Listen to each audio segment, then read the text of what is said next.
ಪ್ರತಿಬಿಂಬ ಪ್ರತಿಭೆಗಳಿಗಾಗಿ ಪ್ರಸ್ತುತದ ಕನ್ನಡಿ ವಿಶೇಷ ಕಾರ್ಯಕ್ರಮಕ್ಕೆ ಸ್ವಾಗತ. ನಾನು ರಫೀಕ್ ಮಾಸ್ಟರ್. ನನ್ನ ಜೊತೆ ಇವತ್ತು ಇರುವಂತಹ ಪ್ರತಿಭೆ ಮೊಹಮ್ಮದ್ ಜಹ್ರಾನ್ ನಿಹಾಲ್, ಪುತ್ತೂರಿನ ಪರ್ಲಡ್ಕದ ಉಮರ್ KM ಮತ್ತು ನೂರುನಿಸಾ ದಂಪತಿಯ ಸುಪುತ್ರ. ಏನಪ್ಪ ಇವರ ವಿಶೇಷ ಅಂತ ಹೇಳಿದರೆ, ಇವರೊಬ್ಬ ಬಾಲವಿಜ್ಞಾನಿ, ಜೂನಿಯರ್ ಸೈಂಟಿಸ್ಟ್.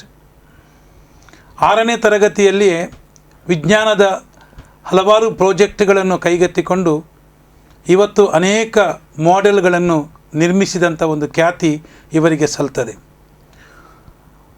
ವಿಧ ವಿಧದ ವಿಜ್ಞಾನ ಸಂಶೋಧನೆಗಳನ್ನು ಕೈಗೊಂಡು ಆ ಮೂಲಕ ಇವತ್ತು ಜಗತ್ತಿಗೆ ಕೊಡುಗೆಯನ್ನು ಕೊಡಬೇಕೆಂಬಂತಹ ಒಂದು ಮಹತ್ತರ ಕನಸನ್ನು ಇಟ್ಟುಕೊಂಡವರು ಮೊಹಮ್ಮದ್ ಜಹ್ರಾನ್ ನಿಹಾಲ್. ಇವತ್ತು ಪ್ರಸ್ತುತದ ಈ ಒಂದು ವಿಶೇಷ ಕಾರ್ಯಕ್ರಮದಲ್ಲಿ ನಮ್ಮೊಟ್ಟಿಗಿದ್ದಾರೆ. ಅವರನ್ನು ಪ್ರೀತಿಯಿಂದ ಈ ಒಂದು ಕಾರ್ಯಕ್ರಮಕ್ಕೆ ನಾನು ಸ್ವಾಗತಿಸ್ತಾ ಇದ್ದೇನೆ. ಮೊಹಮ್ಮದ್ ಜಹ್ರಾನ್ ನಿಹಾಲ್ 6ನೇ ತರಗತಿಯಲ್ಲಿರುವಾಗಲೇ ನಿಮ್ಮ ವಿಜ್ಞಾನದ ಈ ಒಂದು ಹುಡುಕಾಟ, ಪ್ರಯೋಗ, ಸಂಶೋಧನೆಗಳು ಪ್ರಾರಂಭವಾಗಿದೆ. ಇಲ್ಲ ಸರ್, ಅದು ನಾನು 6th ಒಂದು ಕಾಂಪಿಟೇಷನ್ ಇತ್ತು ಶಾಲೆಯಲ್ಲಿ. ಆಗ ನಮ್ಮ ಮೇಲೆ ಮನೆಯವರ ಹತ್ರ ಒಂದು ಎಲೆಕ್ಟ್ರಾನಿಕ್ ಶಾಪ್ ಇತ್ತು. ಅವರು ಹೇಳಿದರು ವ್ಯಾಕ್ಯೂಮ್ ಕ್ಲೀನರ್ ಮಾಡು. ಅವರು ಮಾಡಿಕೊಟ್ರು ನನಗೆ. ಅದು ಫೇಲ್ ಆಯಿತು, ಕಾಂಪಿಟೇಷನ್ ಪ್ರೈಸ್ ಸಿಕ್ಕಲಿಲ್ಲ. ನನಗೆ ಫಸ್ಟ್ ಪ್ರೈಸ್ ಸಿಗಬೇಕಂತ ನಾನು ಭಯಂಕರ ಹುಡುಕಾಟದಲ್ಲಿದ್ದೆ. ಮತ್ತು ಪ್ಲ್ಯಾನ್ ಮಾಡಿ ಮಾಡಿ ಮಾಡಿ ಒಂದು ಯೂಟ್ಯೂಬಲ್ಲೆಲ್ಲ ನೋಡಿ ಚಿಕ್ಕ ಚಿಕ್ಕ ಪ್ರಾಜೆಕ್ಟ್ ಮಾಡಿದೆ. ಕಾಂಪಿಟೇಷನ್ ನಂತರ ಮಾಡಿ ಹುಡುಕಾಟ ಮಾಡಿ ಇದು ಮಾಡಿದೆ. 7th ಸ್ಟ್ಯಾಂಡರ್ಡಲ್ಲಿ ಒಂದು ಪ್ರಾಜೆಕ್ಟ್ ಮಾಡಿದೆ. ಇದು ಮಳೆ ಬೀಳುವಾಗ ರೈನ್ ಸೆನ್ಸರ್, ಮತ್ತು ಮನೆಗೆ ಬೆಂಕಿ ಇಟ್ಟಾಗ ಗೊತ್ತಾಗೋದು, ಮತ್ತು ಎಕ್ಸಿಬಿಷನ್ ಇದು ಮನೆಗೆ, ಮತ್ತು ತುಂಬ ಪ್ರಾಜೆಕ್ಟ್, ಆಟೋಮ್ಯಾಟಿಕ್ ಗೇಟ್ ಎಲ್ಲ 7ನೇ ಕ್ಲಾಸಲ್ಲಿರುವಾಗಲೇ ಮಾಡಿದೆ. ಇದು 7ನೇ ಕ್ಲಾಸಲ್ಲಿ. ಮತ್ತು 8th ಮುಟ್ಟುವಾಗ ಕಾಂಪಿಟೇಷನಲ್ಲಿ ಫಸ್ಟ್ ಪ್ರೈಸ್ ತಗೊಂಡೆ ಬೇರೆ ಪ್ರಾಜೆಕ್ಟಿಗೆ. ಯಾವ ಪ್ರಾಜೆಕ್ಟಿಗೆ ಫಸ್ಟ್ ಪ್ಲೇಸ್ ಬಂತು? ಅದೊಂದು ಸೆನ್ಸರ್ ಬೇಸ್ಡ್ ಹೋಮ್ ಆಟೋಮೇಷನ್ ಅಂತ. ಅದರಲ್ಲಿ ಈಗ ಮನೆ ಓನರ್ ಇದ್ದಾರಲ್ಲ, ಅವರನ್ನು ಮಾತ್ರ ಮನೆಗೆ ಬಿಡುದು, ಬೇರೆಯವರು ಹೋದರೆ ಗೇಟ್ ಓಪನ್ ಆಗೋದಿಲ್ಲ. ಅದೊಂದು ಎಷ್ಟು 7ನೇ ಕ್ಲಾಸಲ್ಲೇ ಮಾಡಿದ್ರಿ? ಅದು 8th ಅಲ್ಲಿ. ಆ ಪ್ರಾಜೆಕ್ಟ್ ಮಾಡಲಿಕ್ಕೆ ಐಡಿಯಾಸ್ ಹೇಗೆ ಬಂತು ನಿಮಗೆ? ಐಡಿಯಾಸ್ ನಾನು ಬೇರೆ ಪ್ರಾಜೆಕ್ಟ್ ಮಾಡಿದ್ದೆ, ಒಂದು ಆಟೋಮೆಟಿಕ್ ಗೇಟ್ ಅಂತ. ಅದು ಯಾರು ಬಂದ್ರೆ ಸಹ ಗೇಟ್ ಓಪನ್ ಆಗೋದು. ಒಂದು ಈಗ ಮಾಲಲ್ಲೆಲ್ಲ ನೋಡಿರ್ಬೋದು, ಗೇಟ್ ಓಪನ್ ಆಗೋದು. ನನಗೆ ಅದರ ಮೇಲೆ ಐಡಿಯಾಸ್ ಇತ್ತು. ನನಗೆ ಒಂದು ಮನೆ ಓನರಿಗೆ ಸೆನ್ಸರ್ ಅಲ್ಲಿ ಡೋರ್ ಓಪನ್ ಆಗ್ತದೆ. ಹೌದು. ಮತ್ತೆ ನನಗೆ ಒಂದು ಐಡಿಯಾಸ್ ಇತ್ತು, ಅದನ್ನು ಓನರ್ ಮಾತ್ರ ಬಂದಾಗ ಮಾತ್ರ ಗೇಟ್ ಓಪನ್ ಮಾಡಬೇಕು, ಇಲ್ಲಾಂದರೆ ಯಾರಿಗೆ ಬೇಕಾದ್ರೆ ನುಗ್ಬೋದಲ್ಲ. ಅದಕ್ಕೆ ನಾನು ಒಂದು RFIDಯಲ್ಲಿ ಅವರ ಒಂದು ಅದು RFID ಬೇಸ್ಡ್ ಒಂದು ಪ್ರಾಜೆಕ್ಟ್ ಮಾಡಿದೆ. ಅವರು ಬಂದರೆ ಮಾತ್ರ ಗೇಟ್ ಓಪನ್ ಆಗೋದು. ಹಾಗೆ ಅದು 8ನೇ ಕ್ಲಾಸಲ್ಲಿರುವಾಗ ನೀವು ಮಾಡಿದ್ರಿ? ಹೌದು. ಅದಕ್ಕೆ ಗೈಡ್ ಯಾರು? ಗೈಡ್ ನನ್ನ ಫ್ರೆಂಡ್ ಇದ್ದಾನೆ ಒಬ್ಬ, ತನುಜ್ ಅಂತ. ಅವನು ಮಾಡಿಕೊಟ್ಟಿದ್ದಾನೆ, ಹೆಲ್ಪ್ ಮಾಡಿದ್ದಾನೆ. ಕಾನ್ಸೆಪ್ಟ್ ನಿಮ್ಮದೇ? ಹೌದು. ಅದಕ್ಕೇನು ಪ್ರೈಸ್ ಬಂತ? ಅದಕ್ಕೆ ಫಸ್ಟ್ ಪ್ರೈಸ್ ಸಿಕ್ಕಿದೆ. ಎಲ್ಲಿ ಬಂತು? ಶಾಲೆಯಲ್ಲಿ ಫಸ್ಟ್ ಪ್ಲೇಸ್ ಬಂತು. ಹೌದು. ಆನಂತರ ಮತ್ತೆ ನಿಮ್ಮ ಇದನ್ನು ಮುಂದುವರಿಸಿದ್ರಿ? ಹೌದು. ಮತ್ತೆ ಏನು ಮಾಡಿದ್ರಿ? 8th ಲಾಸ್ಟ್ ಮುಟ್ಟುವಾಗ ಕಾಂಪಿಟೇಷನ್ ಒಂದೇ ಇತ್ತು. ಮತ್ತು ಒಂದು ಶಾಲೆಯಲ್ಲಿ ಬೆತನಿ ಕಾಂಪಿಟೇಷನ್ ಇತ್ತು, ಅದು ಸ್ಟೇಟ್ ಲೆವೆಲ್. ಅದರಲ್ಲಿ ಫಸ್ಟ್ ಪ್ಲೇಸ್ ಸಿಕ್ಕಿತ್ತು ನನಗೆ ಮತ್ತು ನನ್ನ ಟೀಮ್ನವನಿಗೆ, ತನುಜ್ ಅವನಿಗೆ. ಮತ್ತು ತನುಜ್ ಆಗ ಎಷ್ಟನೇ ಕ್ಲಾಸಲ್ಲಿದ್ದರು? ನಾನು 8th 10th. ತನುಜು ನೀವು ಇಬ್ಬರು ಸೇರಿ ಜಾಯಿಂಟ್ ಪ್ರಾಜೆಕ್ಟ್ ಅದು ಎಲ್ಲ ಹೆಲ್ಪಿಂಗ್. ಅದಕ್ಕೆ ಫಸ್ಟ್ ಪ್ಲೇಸ್ ಬಂತು. ಹೌದು, ರಾಜ್ಯ ಮಟ್ಟದಲ್ಲಿ. ಹೌದು. ಸೊ ಆ ಫಸ್ಟ್ ಪ್ಲೇಸ್ ಬಂದಾಗ ನಿಮಗೇನು ಖುಷಿ ಆಯ್ತಾ ಅಥವಾ ಖುಷಿ ಆಯಿತು? ಅದೇ ಮೋಟಿವೇಶನ್ ಆಯ್ತಾ? ಅದೇ ಮೋಟಿವೇಶನ್, ಫುಲ್ ಮೋಟಿವೇಶನ್ ಆಯಿತು. ಮತ್ತು ಟೀಚರ್ಸ್ ಎಲ್ಲ ಸಪೋರ್ಟ್ ಇದ್ರು ಅದಕ್ಕೆ, ಮತ್ತು ಅಪ್ಪ ಸಹ ಫುಲ್ ಸಪೋರ್ಟ್ ಅದಕ್ಕೆ. ಯಾವ ಕ್ಲಾಸಲ್ಲಿ ಓದ್ತಾ ಇದ್ರಿ? ನಾನೀಗ 10th. ಆಗ 8th ಅಲ್ಲಿದ್ರಿ? ಆಗ 8th ಅಲ್ಲಿದ್ದೆ. ಯಾವ school? Bethany English medium high school. ಮತ್ತು ಆದ ಮೇಲೆ ಅದರಲ್ಲಿ ನನಗೆ ಪ್ರೈಸ್ ಕ್ಯಾಶ್ ಅವಾರ್ಡ್ ಸಿಕ್ಕಿತ್ತು, 3000 ಸಮಥಿಂಗ್. ಮತ್ತು ಅದಾದ ಮೇಲೆ ಲಾಸ್ಟಲ್ಲಿ ಕೊರೋನಾ ಸ್ಟಾರ್ಟ್ ಆಯಿತು, ಸ್ಕೂಲೆಲ್ಲ ಬಂದಾಯಿತು ಎಕ್ಸಾಮ್ ಟೈಮಲ್ಲಿ. ಮತ್ತು ಹಾಗೊಂದು ಇನ್ನೋವೇಟಿವ್ ಐಟಮ್ ಮಾಡಬೇಕಂತ ತಲೆಯಲ್ಲಿತ್ತು. ಮತ್ತು ನನಗೆ ಒಂದು ಪೈಪಲ್ಲಿ ಒಂದು ಮಾಡಿದ್ದೆ, ಒಂದು ಇರಿಗೇಷನ್ ಸಿಸ್ಟಮ್ ಟೈಪಲ್ಲಿ. ಅದರಲ್ಲಿ ನನಗೆ ಸ್ಯಾನಿಟೈಸರ್ ಮಾಡಬೇಕಂತ ಆಯಿತು. ಮತ್ತು ಶಾಪೆಲ್ಲ ಬಂದ ಆಗ ಅದರಲ್ಲಿ ಅದೇ ಪೈಪ್ ಯೂಸ್ ಮಾಡಿ ನಾನು ಸ್ಯಾನಿಟೈಸರ್ ಸ್ಟ್ಯಾಂಡ್ ಮಾಡಿದೆ. ಸ್ಯಾನಿಟೈಸರ್ ಸ್ಟ್ಯಾಂಡ್ ಅಂದರೆ ಹೇಗೆ ಅದು? ಅದು ಪೈಪಲ್ಲಿ ಮಾಡಿದ್ದೆ ಫಸ್ಟ್ ಲೆಗ್ ಪ್ರೆಸ್, ಮಾತ್ರ ಅದರೊಟ್ಟಿಗೆ ಹೌದು ಪೆಡಲ್ ಉಂಟು, ಪೆಡಲ್ ಒತ್ತಬೇಕು. ಮಾತ್ರ ಅದರ ನಂತರ ನಾನು ಆಟೋಮೆಟಿಕ್ ಸೆನ್ಸರ್ ಬೇಸ್ಡ್ ಮಾಡ್ಬೇಕಂದ್ರೆ ಸೆನ್ಸರ್ ಬೇಸ್ಡ್ ಇತ್ತು ಒಂದು ಸೆನ್ಸರ್, ಅದರ ಬೇಸ್ಡಲ್ಲಿ ನಾನು ಮಾಡಿದೆ. ಸೊ ಪೆಡಲ್ ಬೇಸ್ಡ್ ಸ್ಯಾನಿಟೈಸರ್ ಮಾಡಿದ್ರಿ, ಹೌದು. ಸೆನ್ಸರ್ ಬೇಸ್ಡ್ ಕೂಡ ಮಾಡಿದ್ರಿ. 2 ಸಹ ಮಾಡಿದ್ದೇನೆ. ಈ ಪೆಡಲ್ ಬೇಸ್ಡ್ ಅನ್ನು ನೀವು ಮಾಡಿದ್ರಲ್ಲ, ಹೌದು. ಅದು ಕಳೆದ ವರ್ಷ ಪತ್ರಿಕೆಯಲ್ಲಿ ನಾನು ನೋಡಿದ್ದೇನೆ, ಓದಿದ್ದೇನೆ. ಅದನ್ನು ಬೇರೆ ಬೇರೆ ಆಸ್ಪತ್ರೆ ಎಲ್ಲ ಕೊಟ್ಟಾಗಿ ನನಗೆ ಎಲ್ಲಿ ಕೊಟ್ಟಿದ್ರಿ ಅದನ್ನು? ನಾನು RT ಆಫೀಸಿಗೆ ಕೊಟ್ಟಿದ್ದೇನೆ, ಮಿನಿ ವಿಧಾನಸೌಧ, ಮತ್ತೆ ಒಂದು 2 ಪೊಲೀಸ್ ಸ್ಟೇಷನ್ಸ್, ಮತ್ತೆ MLA ಅವರ ಮನೆಗೆ ಕೊಟ್ಟಿದ್ದೇನೆ. ಇಷ್ಟು ಕಡೆ ಕೊಟ್ರಿ? ಹೌದು. ಅದು ಪೆಡಲ್ ಅಲ್ಲಿ ಹೊತ್ತಿದಾಗ ನಿಮಗೆ ಸ್ಯಾನಿಟೈಸರ್ ಅಲ್ಲಿ ಬರ್ತದೆ. ಹೌದು. ಸರಿಯಲ್ಲ? ಅದು ಮಾಡಬೇಕು ಅಂತ ನಿಮಗೆ ಹೇಗೆ ಬಂತು ಕಾನ್ಸೆಪ್ಟ್? ಅದು ಈಗ ಕೊರೋನಾ ಟೈಮ್ ಅಲ್ಲ, ಯಾರ ಹತ್ರ ಅಂತ ಬೇಸ್ಡ್ ಇಲ್ಲ. ನಾವು ಈಗ ಕೈ ಮುಟ್ಟಿದ್ರೆ ಕೈಯಲ್ಲಿ ಎಲ್ಲರಿಗೆ ಕೊರೋನಾ ಸ್ಪ್ರೆಡ್ ಆಗ್ತದೆ. ಅವನಿಗೆ ಒಬ್ಬನಿಗೆ ಕೊರೋನಾ ಇದ್ರೆ, ಕೊರೋನಾ ಇಲ್ಲ ಹಾಗೆಲ್ಲ, ಕೊರೋನಾ ಇದ್ರೆ ನಮಗೆ ನೋಡ್ಲಿಕ್ಕೆ ಆಗುದಿಲ್ಲಲ್ಲ, ಗೊತ್ತಾಗುದಿಲ್ಲಲ್ಲ. ಹಾಗೆ ಆಗ ಜನರಲ್ಲಿ ಒಂದು ಭಯ ಇತ್ತು, ಏನಂತ ಹೇಳಿದ್ರೆ ಸ್ಯಾನಿಟೈಸರ್ ನ ಬಾಟ್ಲ್ ಮುಟ್ಟಿದ್ರು ಕೂಡ ಸ್ಪ್ರೆಡ್ ಆಗ್ತದೆ. ಸೊ ಆ ಕಾರಣಕ್ಕಾಗಿ ಜನರಿಗೆ ಭಯ ಇರಬಾರ್ದು, ಕಾಲಲ್ಲಿ ಹೊತ್ತಿದ ಕೂಡಲೇ ಕೈಯಲ್ಲಿ ಬರ್ತದೆ ಹೀಗೆ ಅಲ್ವಾ? ಅದಕ್ಕೋಸ್ಕರ ನೀವು ಅದನ್ನು ಕಂಡು ಹಿಡಿದ್ರಿ. ಆಗ 8ನೇ ಕ್ಲಾಸಲ್ಲಿ ಇದ್ರಿ. ಸೊ ನಿಮ್ಮ ಈ ಒಂದು ಸಂಶೋಧನೆ ಏನಿದೆ ಅದಕ್ಕೆ ನಾನು ನಿಮಗೆ ಸಾಬಾಷ್ ಹೇಳ್ತಾ ಇದ್ದೇನೆ, ಅಭಿನಂದಿಸ್ತಾ ಇದ್ದೇನೆ. ಕೇವಲ ಆಗ ನಿಮ್ಮ ಪ್ರಾಯ 13 ವರ್ಷ ಅಲ್ಲ, 13 ವರ್ಷದಲ್ಲಿ ನಿಮ್ಮಲ್ಲಿ ಈ ರೀತಿಯ ಒಂದು ಸಮಾಜಮುಖಿಯಾದಂಥ ಒಂದು ಕಾನ್ಸೆಪ್ಟ್ ಬಂದಿದೆ. ಕೊರೋನಾದ ಒಂದು ಸಂಕಷ್ಟದ ಸಮಯ, ಜನ ಭಯಭೀತರಾಗಿದ್ದಾರೆ, ಅವರ ಭಯವನ್ನು ನಿವಾರಿಸಬೇಕು, ಅದರೊಟ್ಟಿಗೆ ಅವರಿಗೆ ಸ್ಯಾನಿಟೈಸರು ಕೊಡಬೇಕು. ಈ ಕಾರಣಕ್ಕಾಗಿ ಪೈಪನ್ನು ಉಪಯೋಗಿಸಿಕೊಂಡು ಒಂದು ಅದ್ಭುತ ಕಾನ್ಸೆಪ್ಟನ್ನು ತಾವು ಮಾಡಿದ್ರಿ. ತುಂಬ ಸಂತೋಷ. ಅಷ್ಟು ಚಿಕ್ಕ ಪ್ರಾಯದಲ್ಲಿ ನಿಮಗೆ ಆ ರೀತಿಯ ಯೋಚನೆಗಳು ಬರ್ತಾ ಇದೆ. ಅದರ ನಂತರ ಮತ್ತೆ ಏನು ಪ್ರಾಜೆಕ್ಟ್ ಮಾಡಿದ್ರಿ? ಅದರ ನಂತರ ಈಗ ಕಳೆದ ಇಡೀ ಒಂದು ವರ್ಷ ಅದು ನೀವು 9th ಬಂದ್ರಿ? 9th ಬಂದೆ. 9th ಬಂದ ಮೇಲೆ ಈಗ ಸ್ಕೂಲ್ ಇಲ್ಲ, ಕಾಂಪಿಟೇಷನ್ ಇಲ್ಲ, ಏನಿಲ್ಲ. ಮತ್ತೆ ತಲೆ ಎಲ್ಲ ಸೈನ್ಸಲ್ಲಿ ಇತ್ತು, ಈಗ ಪ್ರಾಜೆಕ್ಟ್ ಮಾಡಬೇಕು, ಹಾಗೆ ಮಾಡಬೇಕು, ಹೀಗೆ ಮಾಡಬೇಕು. ಮತ್ತೆ ಚಿಕ್ಕ ಚಿಕ್ಕ ಐಟಮ್ ಎಲ್ಲ ಮಾಡ್ತಿದ್ದೆ. ಒಂದು ಚಿಕ್ಕ ಚಿಕ್ಕ ಮೊಬೈಲಲ್ಲಿ ಕಾರ್ ಓಡಿಸೋದು, ಮತ್ತೆ ಮೊಬೈಲ್ ಅದೇನು ಮೊಬೈಲಲ್ಲಿ ಕಾರ್ ಓಡಿಸೋದು ಅಂದರೆ? ಈಗ ನಾವೆಲ್ಲ ಪಾರ್ಕಿಂಗ್ ಮಾಡಬೇಕಾದ್ರೆ ನಮಗೆ ಬ್ಯಾಕ್ ಒಬ್ಬ ನೋಡಬೇಕು, ಇಲ್ಲಾಂದರೆ ಕ್ಯಾಮರಾ ಏನಾದರೂ ಬೇಕು. ಈಗ ಅಂಥ ಕಾನ್ಸೆಪ್ಟ್ ಅಂದರೆ ನಮಗೆ ಕಾರ್ ಪಾರ್ಕ್ ಮಾಡ್ಲಿಕ್ಕೆ ಆಗ್ತದೆ, ಮತ್ತು ಪಾರ್ಕಿಂದ ವಾಪಸ್ ರಿಟರ್ನ್ ತರಲಿಕ್ಕೆ ಆಗ್ತದೆ, ನೋಡಿ ತರಲಿಕ್ಕೆ ಆಗ್ತದೆ, ಮತ್ತು ಯೂಸ್ಫುಲ್ ಆಗ್ತದೆ ಅದು. ಅದೇ ರಿಮೋಟಲ್ಲಿ ವರ್ಕ್ ಆಗುತ್ತೆ. ಮೊಬೈಲ್ ಬೇಸ್ಡ್, ರಿಮೋಟ್ ಏನು ಬೇಡ, ಮೊಬೈಲಲ್ಲಿ ಅವರವರ ಮೊಬೈಲಲ್ಲಿ ಅವರವರ ಕಾರನ್ನು ಹೌದು ರಿವರ್ಸ್ ತರಬಹುದು. ರಿವರ್ಸ್, ಫ್ರಂಟ್, ಇಲ್ಲಿಗೆ ರೈಟ್ ಬೇಕು, ರೈಟ್, ಲೆಫ್ಟ್. ಮತ್ತೆ ಈವರೆಗೆ ಆ ಟೆಕ್ನಾಲಜಿ ಎಲ್ಲೂ ಇಲ್ವಾ? ಉಂಟು, US ಅಲ್ಲಿ ಉಂಟು, ಮತ್ತೆ ಇಂಡಿಯಾದಲ್ಲಿ ಇಲ್ಲ. ನಮಗೆ ಇಂಡಿಯಾದವರಿಗೆ ಒಂದು ಇಂಡಿಯಾದಲ್ಲಿ ಈವರೆಗೆ ಯಾರು ಕೂಡ ಮೊಬೈಲಲ್ಲಿ ಹಿಂದೆ ಮುಂದೆ ಮಾಡುವ ಸಿಸ್ಟಮ್ ಇಲ್ಲ. ಬಹುಶಃ ಅದು ನಿಮ್ಮದೇ ಒಂದು ಕಾನ್ಸೆಪ್ಟ್. ಹೌದು. ಈಗ ಅದನ್ನು ನೀವು ಯಾವುದು ಡೆಮೋ ಮಾಡ್ಲಿಕ್ಕೆ ಆಗ್ತದೆ? ಮಾಡ್ಲಿಕ್ಕೆ ಆಗ್ತದೆ.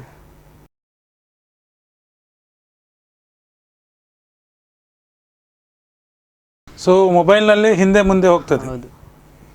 ಸೊ ಈ ಒಂದು ಟೆಕ್ನಾಲಜಿ, ಈ ಒಂದು ಐಡಿಯಾಸ್ ಇಲ್ಲಿರುವ ಆಟೋಮೊಬೈಲ್ನಲ್ಲಿ ಯಾರು ಮಾಡಿಲ್ಲ? ಇಲ್ಲ. ಶೂರ್ ಇದು ನಿಮ್ಮದೇ ಒಂದು ಕಾನ್ಸೆಪ್ಟ್. ಹೌದು. ಇದೀಗ ನೀವು ಈ ಒಂದು ಗಾಡಿ ನೀವೇ ಮಾಡಿದ್ದೆ? ಹೌದು, ಪ್ರೊಟೋಟೈಪ್. ಮತ್ತು ಚೇಸಿಸ್ ಎಲ್ಲ ಅಮೆಝಾನ್, ಫ್ಲಿಪ್ಕಾರ್ಟಲ್ಲಿ ತರಿಸೋದು. ಚೇಸಿಸ್ ಮತ್ತು ಬ್ಯಾಟ್ರೀಸ್, ಇದ್ರ ಟೈರ್ ಅದೆಲ್ಲ. ಟೈರ್ ಇಲ್ಲಿ ಒಂದು ಶಾಪಲ್ಲಿ ಸಿಗ್ತದೆ, ನಮ್ಮ ಮನೆಯ ಹತ್ತಿರವೇ. ಅದಕ್ಕೆ ಬೇಕಾದ ಟೆಕ್ನಾಲಜಿ ಎಲ್ಲ ನಿಮ್ಮದೇ ಬ್ರೈನ್, ನಿಮ್ಮದೇ ಐಡಿಯಾಸ್. ಅದಕ್ಕೆ ಬೇಕಾದ ಅದೇನೋ ಈಗ ಸಾಫ್ಟ್ವೇರ್ ಇದೆ ಅಲ್ಲ, ಅದಕ್ಕೆ ಬೇಕಾದ ಇದಕ್ಕೆ ಪ್ರೋಗ್ರಾಮ್ ಬೇಕಾಗ್ತದೆ. ಅದೇ ಪ್ರೋಗ್ರಾಮ್ ಗೂಗಲಲ್ಲಿ ಒಂದು ತೆಗೆಯೋದು ನಾವು, ಯಾವುದಾದ್ರೂ ಒಂದು ಪ್ರೋಗ್ರಾಮ್, ಅದಕ್ಕೆ ನಾವು ಆ್ಯಡ್ ಮಾಡೋದು. ನಮಗೆ ಕೋಡಿಂಗ್ ಲ್ಯಾಪ್ಟಾಪಲ್ಲಿ ಮಾಡೋದು.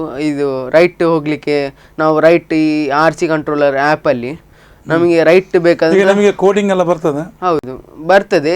ಸ್ವಲ್ಪ ಕಲ್ತ್ರಿ ಕೋಡಿಂಗ್ ಎಲ್ಲ? ಕೋಡಿಂಗ್ ನಾನು ಕ್ಲಾಸ್, ಎಕ್ಸ್ಟ್ರಾ ಕ್ಲಾಸ್ ತಗೊಂಡ್ರೆ? ಎಕ್ಸ್ಟ್ರಾ ಕ್ಲಾಸ್ ಕಂಪ್ಯೂಟರಲ್ಲ, ಇದು ಮೊಬೈಲಲ್ಲೆಲ್ಲ, ಇದು ಯೂಟ್ಯೂಬಲ್ಲಿ ನೋಡಿ ಕೋಡಿಂಗ್ ಕಲಿತೆ ಸ್ವಲ್ಪ. ಈಗ ನನಗೆ 10th ಅಲ್ಲ, ಕೋಡಿಂಗ್ ಈಗ ಕಲಿಸೋದಿಲ್ಲ ಶಾಲೆಯಲ್ಲೆಲ್ಲ. ನಾನು ಈಗ ಕಾಲೇಜ್ ಹೋಗ್ಬೇಕು ಕೋಡಿಂಗ್ ಕಲೀಲಿಕ್ಕೆ. ಅದಕ್ಕೆ ನಾನು ಕೋಡಿಂಗ್ ಯೂಟ್ಯೂಬಲ್ಲಿ ನೋಡಿ ಸ್ವಲ್ಪ ಕಲಿತೆ. ಮತ್ತೆ ಒಂದು ಕೋಡ್ ಇದ್ರೆ ಅದಕ್ಕೆ ಮತ್ತೆ ನಮಗೆ ನಿಮ್ಮ ಮೊಬೈಲ್ ಅದು ಮುಂದೆ ಹೋಗ್ತದೆ, ಹಿಂದಕ್ಕೆ ಬರ್ತದೆ, ರೈಟ್ ಹೋಗ್ತದೆ, ಲೆಫ್ಟ್ ಹೋಗ್ತದೆ. ಎಷ್ಟು ಕೆಲಸ ಅಲ್ಲಿ ಡ್ರೈವರ್ ಬೇಕು ಅಂತಿಲ್ಲ. ನಮಗೆ ಆ್ಯಡ್ ಮಾಡ್ಬೋದು. ಈಗ ಪಾರ್ಕಿಂಗ್ ಲೈಟ್, ಇಲ್ಲಾಂದರೆ ಹೆಡ್ ಲೈಟ್, ಏನಾದರೆ ಬೇಕಾದರೆ ಏನು ಬೇಕಾದರೆ ಮಾಡ್ಬೋದು ನಮಗೆ ಕೋಡಿಂಗಲ್ಲಿ ಇರೋದು. ಸೊ ಇದನ್ನು ಡೆವಲಪ್ ಮಾಡಿದರೆ ಭಾರಿ ದೊಡ್ಡ ಒಂದು ನ್ಯೂಸ್ ಆಗ್ತದೆ, ಒಂದು ದೊಡ್ಡ ಸಾಧನೆ ಆಗ್ತದೆ. ಇದು ಒಂದು ಪ್ರೋಟೋಟೈಪ್ ಮಾಡಿದ್ದು. ಇದರಲ್ಲಿ ನಮಗೆ ದೊಡ್ಡ ಇಂಜಿನಿಯರ್ ಬೇಸ್ಡ್ ದೊಡ್ಡ ಪ್ರಾಜೆಕ್ಟ್ ಮಾಡ್ಬೋದು ನಮಗೆ ಕಾರಿಗೆ. ಆಟೋಮೊಬೈಲ್ ಫೀಲ್ಡ್ಗೆ ನೀವು ಕೊಡುವಂಥ ಒಂದು ಕಾನ್ಸೆಪ್ಟ್ ಇದು, ಸರಿಯಲ್ಲ? ಮತ್ತೆ ಮುಂದೆ ಏನು ಮಾಡಿದ್ರಿ ಬೇರೆ? ಮುಂದೆ ನಾನೊಂದು ಮೊಬೈಲ್ ಬೇಸ್ಡ್ ವೈಫೈ ಆಟೋಮೇಷನ್ ಅಂತ ಮಾಡಿದ್ದೆ, ವೈಫೈ ಬೇಸ್ಡ್ ಹೋಮ್, ಇದು ಮೊಬೈಲ್ ಬೇಸ್ಡು. ಮೊಬೈಲಲ್ಲಿ ವೈಫೈಯಲ್ಲಿ ನಮಗೆ ಈಗ ನೀವು ಎಲ್ಲಿ ದೂರಕ್ಕೆ ಹೋದರೂ, ಈಗ ದುಬೈ ಹೋದ್ರು, ಇಲ್ಲ ಸೌದಿ ಅರೇಬಿಯಾ, ಬ್ಯಾಂಗ್ಳೂರು, ಮೈಸೂರು, ಎಲ್ಲಿ ಹೋದ್ರೂ ಉಂಟಲ್ಲ, ನಿಮ್ಮ ಮೊಬೈಲಲ್ಲಿ ನಿಮ್ಮ ಮನೆಯ ಲೈಟ್ ಫ್ಯಾನ್ ಎಲ್ಲ ಆಫ್ ಮಾಡಲಿಕ್ಕೆ ಆಗ್ತದೆ ಮೊಬೈಲಲ್ಲಿ ಎಲ್ಲಿ ಹೋದ್ರು. ಅದು ನಿಮಗೆ ಇನ್ಸ್ಟ್ರೂಮೆಂಟ್ಗೆ ಇದು ಹಾಕಬೇಕಲ್ಲ, ಇದು ಸೆನ್ಸರ್, ಇದು ನಮ್ಮ ಆಡಿನೂ ಅದಕ್ಕೆ ಹಾಕಬೇಕು. ಅದಕ್ಕೆ ಎಲ್ಲ ಫ್ಯಾನ್ಸ್ಗಳಿಗೆ ಆಗುದಿಲ್ಲ, ಆಗ್ತದೆ ನಮಗೆ ಆರ್ಡಿನರಿ ಫ್ಯಾನ್ಗಳಿಗೆ ಆಗ್ತದೆ. ಮತ್ತೆ ಅದಕ್ಕೆ ಇದು ಫಿಟ್ ಮಾಡಬೇಕಲ್ಲ. ಇದು ಫಿಟ್ ಮಾಡ್ಲಿಕ್ಕೆ ಏನಿಲ್ಲ, ನಾನು 2 ಹೋಲ್ಡರ್ ಇಟ್ಟಿದ್ದೇನೆ, ಒಂದು ಫ್ಯಾನ್ ಕನೆಕ್ಷನ್ ಇಟ್ಟಿದ್ದೇನೆ, ಒಂದು ಪಂಪಿನ ಕನೆಕ್ಷನ್ ಇಟ್ಟಿದ್ದೇನೆ, ಮನೆಯ ಪಂಪ್ ಇದು ಚಿಕ್ಕದು ಪ್ರೊಟೋಟೈಪ್. ಅದು ನಿಮ್ಮ ಮನೆಯಲ್ಲಿ ಈಗ ಫ್ಯಾನ್ ಈಗ ನಿಮ್ಗೆ ಇಲ್ಲಿ ಆನ್ ಮಾಡ್ಲಿಕ್ಕೆ ಆನ್ ಮಾಡ್ಲಿಕ್ಕೆ ಆಗ್ತದೆ. ನಾನು ಆ ಬೇಸ್ ಇದು ಆ ಪ್ರಾಜೆಕ್ಟ್ ನಾನು ಹಾಕ್ಲಿಲ್ಲ ಮನೆಯಲ್ಲಿ ಇನ್ಸ್ಟಾಲ್ ಮಾಡಲಿಲ್ಲ. ಅದಕ್ಕೆ ಈಗ ರನ್ನಿಂಗ್ ಅಲ್ಲಿ ಉಂಟಾ, ಪ್ರೊಸೆಸ್ ಅಲ್ಲಿ ಉಂಟಾ, ಅದು ಆಯ್ತಾ? ಆಯ್ತು, ಸಕ್ಸಸ್ಫುಲ್. ಅದನ್ನು ನೀವು ಏನಾದರೂ ಇದು ಮಾಡಿ ಪಬ್ಲಿಷ್ ಮಾಡಲಿಲ್ವಾ? ಇಲ್ಲ, ಪ್ರೆಸ್ ಕಾನ್ಫರೆನ್ಸ್ ಮಾಡಿ ಏನು ಪಬ್ಲಿಷ್ ಮಾಡಿಲ್ಲ? ಇಲ್ಲ. ಇದು ಈವರೆಗೆ ಬೇರೆ ಯಾರಾದ್ರೂ ಮಾಡಿದ್ದಾರಾ ಅಥವಾ ನಿಮ್ಮದೇ ಒಂದು ಕಾನ್ಸೆಪ್ಟಾ? ಬೇರೆಯವರು ಮಾಡಿರ್ಬೋದು, ನನಗೆ ಹೇಳಲಿಕ್ಕೆ ಆಗೋದಿಲ್ಲ. ಏನಂದರೆ ನಮಗೆ ಗೊತ್ತಾಗ್ತದೆ ಮಾಡಿದ್ದು, ಇದು ನನ್ನ ಐಡಿಯಾ, ಅದಕ್ಕೆ ನಾನು ಮಾಡಿದ್ದು. ಆದರೂ ನೀವು ಈಗ ಇದರಲ್ಲಿ ಮಾಡಿದ್ದಾರೆ, ಬ್ಲೂಟೂತ್ ಅಲ್ಲಿ ಮಾಡಿದ್ದಾರೆ, ತುಂಬ ಜನ ಮಾಡಿದ್ದಾರೆ. ಬ್ಲೂಟೂತ್ ಅಂದರೆ ಇಲ್ಲಿಂದ ಇಲ್ಲಿಗೆ, ಈಗ ಅಲ್ಲಿ ಲೈಟ್ ಇದ್ರೆ ಮೊಬೈಲ್ ಕನೆಕ್ಟ್ ಮಾಡುದು. ಅಲೆಕ್ಸಾ ಗೊತ್ತುಂಟು, ಅಲೆಕ್ಸಾದಲ್ಲಿ ನಮಗೆ Alexa turn on the light, turn off the light ಹಾಗೆಲ್ಲಿದ್ರೆ ಅದು ವರ್ಕ್ ಆಗ್ತದೆ. ಇಂಥ ಕಾನ್ಸೆಪ್ಟ್ ಇಲ್ಲ. ಏನಂದರೆ ಇದು ನಾವು ಬ್ಯಾಂಗ್ಳೂರು ಆಲ್ ಓವರ್ ವರ್ಲ್ಡ್ ಹೋದ್ರೆ ಸಹ ನಮಗೆ ಕನೆಕ್ಟ್ ಮಾಡಿ ನಮಗೆ. ಈಗ ನಿಮ್ಮ ಈ ಕಾನ್ಸೆಪ್ಟ್ ಅಲ್ಲಿ ದುಬೈಯಲ್ಲಿದ್ದು ನಿಮ್ಮ ಮನೆಯ ಫ್ಯಾನ್ ಅನ್ನು ಆಫ್ ಮಾಡುದು, ಆನ್ ಮಾಡುದು. ಅಷ್ಟು ದೂರಕ್ಕೆ ಅದು ಹೇಗೆ ನೆಟ್ವರ್ಕ್ ಕನೆಕ್ಟ್? ಅದು ವೈಫೈ ಅಂದರೆ ನಮಗೆ ಹಾಟ್ಸ್ಪಾಟ್ ಬೇಕು. ಅದಕ್ಕೆ ನಾನು ಡೋಂಗಲ್ ಇಟ್ಟು ವೈಫೈ ಕೊಡ್ತೇನೆ. ಅದಕ್ಕೆ ಡೋಂಗಲ್ ಇಲ್ಲಾಂದರೆ ಮೊಬೈಲ್ ಹಾಟ್ಸ್ಪಾಟ್ ಏನಾದರೂ ಕೊಟ್ಟು, ಇದೀಗ ಮಾಡಿದ ಪ್ರಾಜೆಕ್ಟ್ ನನ್ನದು, ವೈಫೈ ಬೇಸ್ಡ್ ಹೋಮ್ ಆಟೋಮೇಷನ್ ಅಂತ. ಇದು ಮೊಬೈಲಲ್ಲಿ ನಮಗೆ ಕನೆಕ್ಟ್ ಮಾಡಿ ನಮಗೆ ಆಲ್ ಥ್ರೂ ವರ್ಲ್ಡ್ ನಮಗೆ ಮೊಬೈಲಲ್ಲಿ ಆನ್ ಆಫ್ ಮಾಡಲಿಕ್ಕೆ ಆಗ್ತದೆ ಮನೆಯದು. ಏನೆಲ್ಲ ಆನ್ ಆಫ್ ಮಾಡ್ಬೋದು? ಇದು ಪಂಪ್ ಆನ್ ಯಾವುದಕ್ಕೆ ಬೇಕಾದರೆ ಕೊಡ್ಬೋದು ನಮಗೆ. ಇದೀಗ ಪ್ರೊಟೋಟೈಪ್ ಆದರೆ ಒಬ್ಬ ಮಾರ್ಕೆಟ್ಗೆ ಹೋಗಿದ್ದಾನೆ, ಅಂಗಡಿಗೆ ಹೋಗಿದ್ದಾನೆ, ಸಿಟಿಗೆ ಹೋಗಿದ್ದಾನೆ, ಅವನ ಮನೆ ಪಂಪ್ ಆನ್ ಮಾಡಬೇಕು, ಅವನು ಬಂದು ಬರಬೇಕು ಅಂತಿಲ್ಲ, ಇಲ್ಲ ಅಲ್ಲಿಂದ ಮಾಡ್ಬೋದು. ಅವನು ಸಿಟಿಗೆ ಹೋದವನ ಅಲ್ಲಿ ಮಾಡ್ಬೋದು, ಆಫ್ ಕೂಡ ಮಾಡ್ಲಿಕ್ಕೆ ಆಗ್ತದೆ. ಇದರಲ್ಲಿ ನಾನು ಬೇರೆ ಪ್ರಾಜೆಕ್ಟ್ ಮಾಡಿದ್ದೇನೆ, ಮನೆಯಲ್ಲಿ ಉಂಟು. ಅದು ಏನೆಂದರೆ ಇದು ಈಗ ಟ್ಯಾಂಕ್ ನಾವು ಸ್ವಿಚ್ ಹಾಕಿ ಇರ್ತೇವೆ, ನಮಗೆ ಮರ್ತೋಗಿರ್ತದೆ ನಾವು ಯಾವಾಗ ಆಫ್ ಮಾಡಬೇಕು, ಎಲ್ಲಿ ಆಫ್ ಮಾಡಬೇಕಂತ. ಆಗ ಇದು ನಮಗೆ ಲೆವೆಲ್ ತೋರಿಸ್ತದೆ, ವಾಟರ್ ಲೆವೆಲ್ ಹಾಫ್. ಅದು ಬಾಲ್ ಇರ್ತದಲ್ಲ? ಬಾಲ್ ಇಲ್ಲ, ಇದಕ್ಕೆ ಬಾಲ್ ಇಲ್ಲ, ಇದೊಂದು ಸೆನ್ಸರ್ ನಾನೇ ಮಾಡಿದ್ದು ವೈರಲ್ಲಿ. ಅದು ಕೆಳಗಿರೋ ಲೋ ಲೆವೆಲ್, ಮಿಡ್ ಲೆವೆಲ್ ಮತ್ತು high level. Red light blink ಆಗ್ತದೆ, ಬ್ಲಿಂಕ್ ಆಗಿ ಬಜ್ಜರ್ ಆಗ್ತದೆ, ಟು ಸೌಂಡ್ ಆಗ್ತದೆ. ಸೌಂಡ್ ಆದ ಮೇಲೆ ನಾವು ಬಂದ್ ಮಾಡಲಿ, ಅದು ಆಟೋಮೆಟಿಕ್ ಬಂದ್ ಆಗ್ತದೆ. 2 ಸೆಕೆಂಡ್ ಬಜ್ ಮಾಡಿ ಆಟೋಮೆಟಿಕ್ ಆಗಿ ಪಂಪ್ ಆಫ್ ಆಗ್ತದೆ, ಕರೆಂಟ್ ಲೈನ್ ಆಫ್ ಆಗ್ತದೆ, ಪಂಪ್ ಸ್ವಿಚ್. ಇದು ಎಂತ ಅಂತ ಹೇಳಿ, ಇದು ಈಗ ಅದೇ ನಾನು ಹೇಳಿದಲ್ಲ, ಒಂದು ಫ್ಯಾನ್ ಉಂಟು. ಇದು AC ವೋಲ್ಟು. AC ಅಂದರೆ ನಮಗೆ ಕರೆಂಟ್, ಇದಕ್ಕೆ ಫ್ಯಾನ್ ಸಹ ಕೊಡ್ಬೋದು. ಇದು ಮೋಟರು, ಇದು ಸಹ AC ಮೋಟರು. ಇದು 9 ವೋಲ್ಟ್ ಬಲ್ಬು, ಇದೊಂದು 0 ವೋಲ್ಟ್ ಬಲ್ಬು.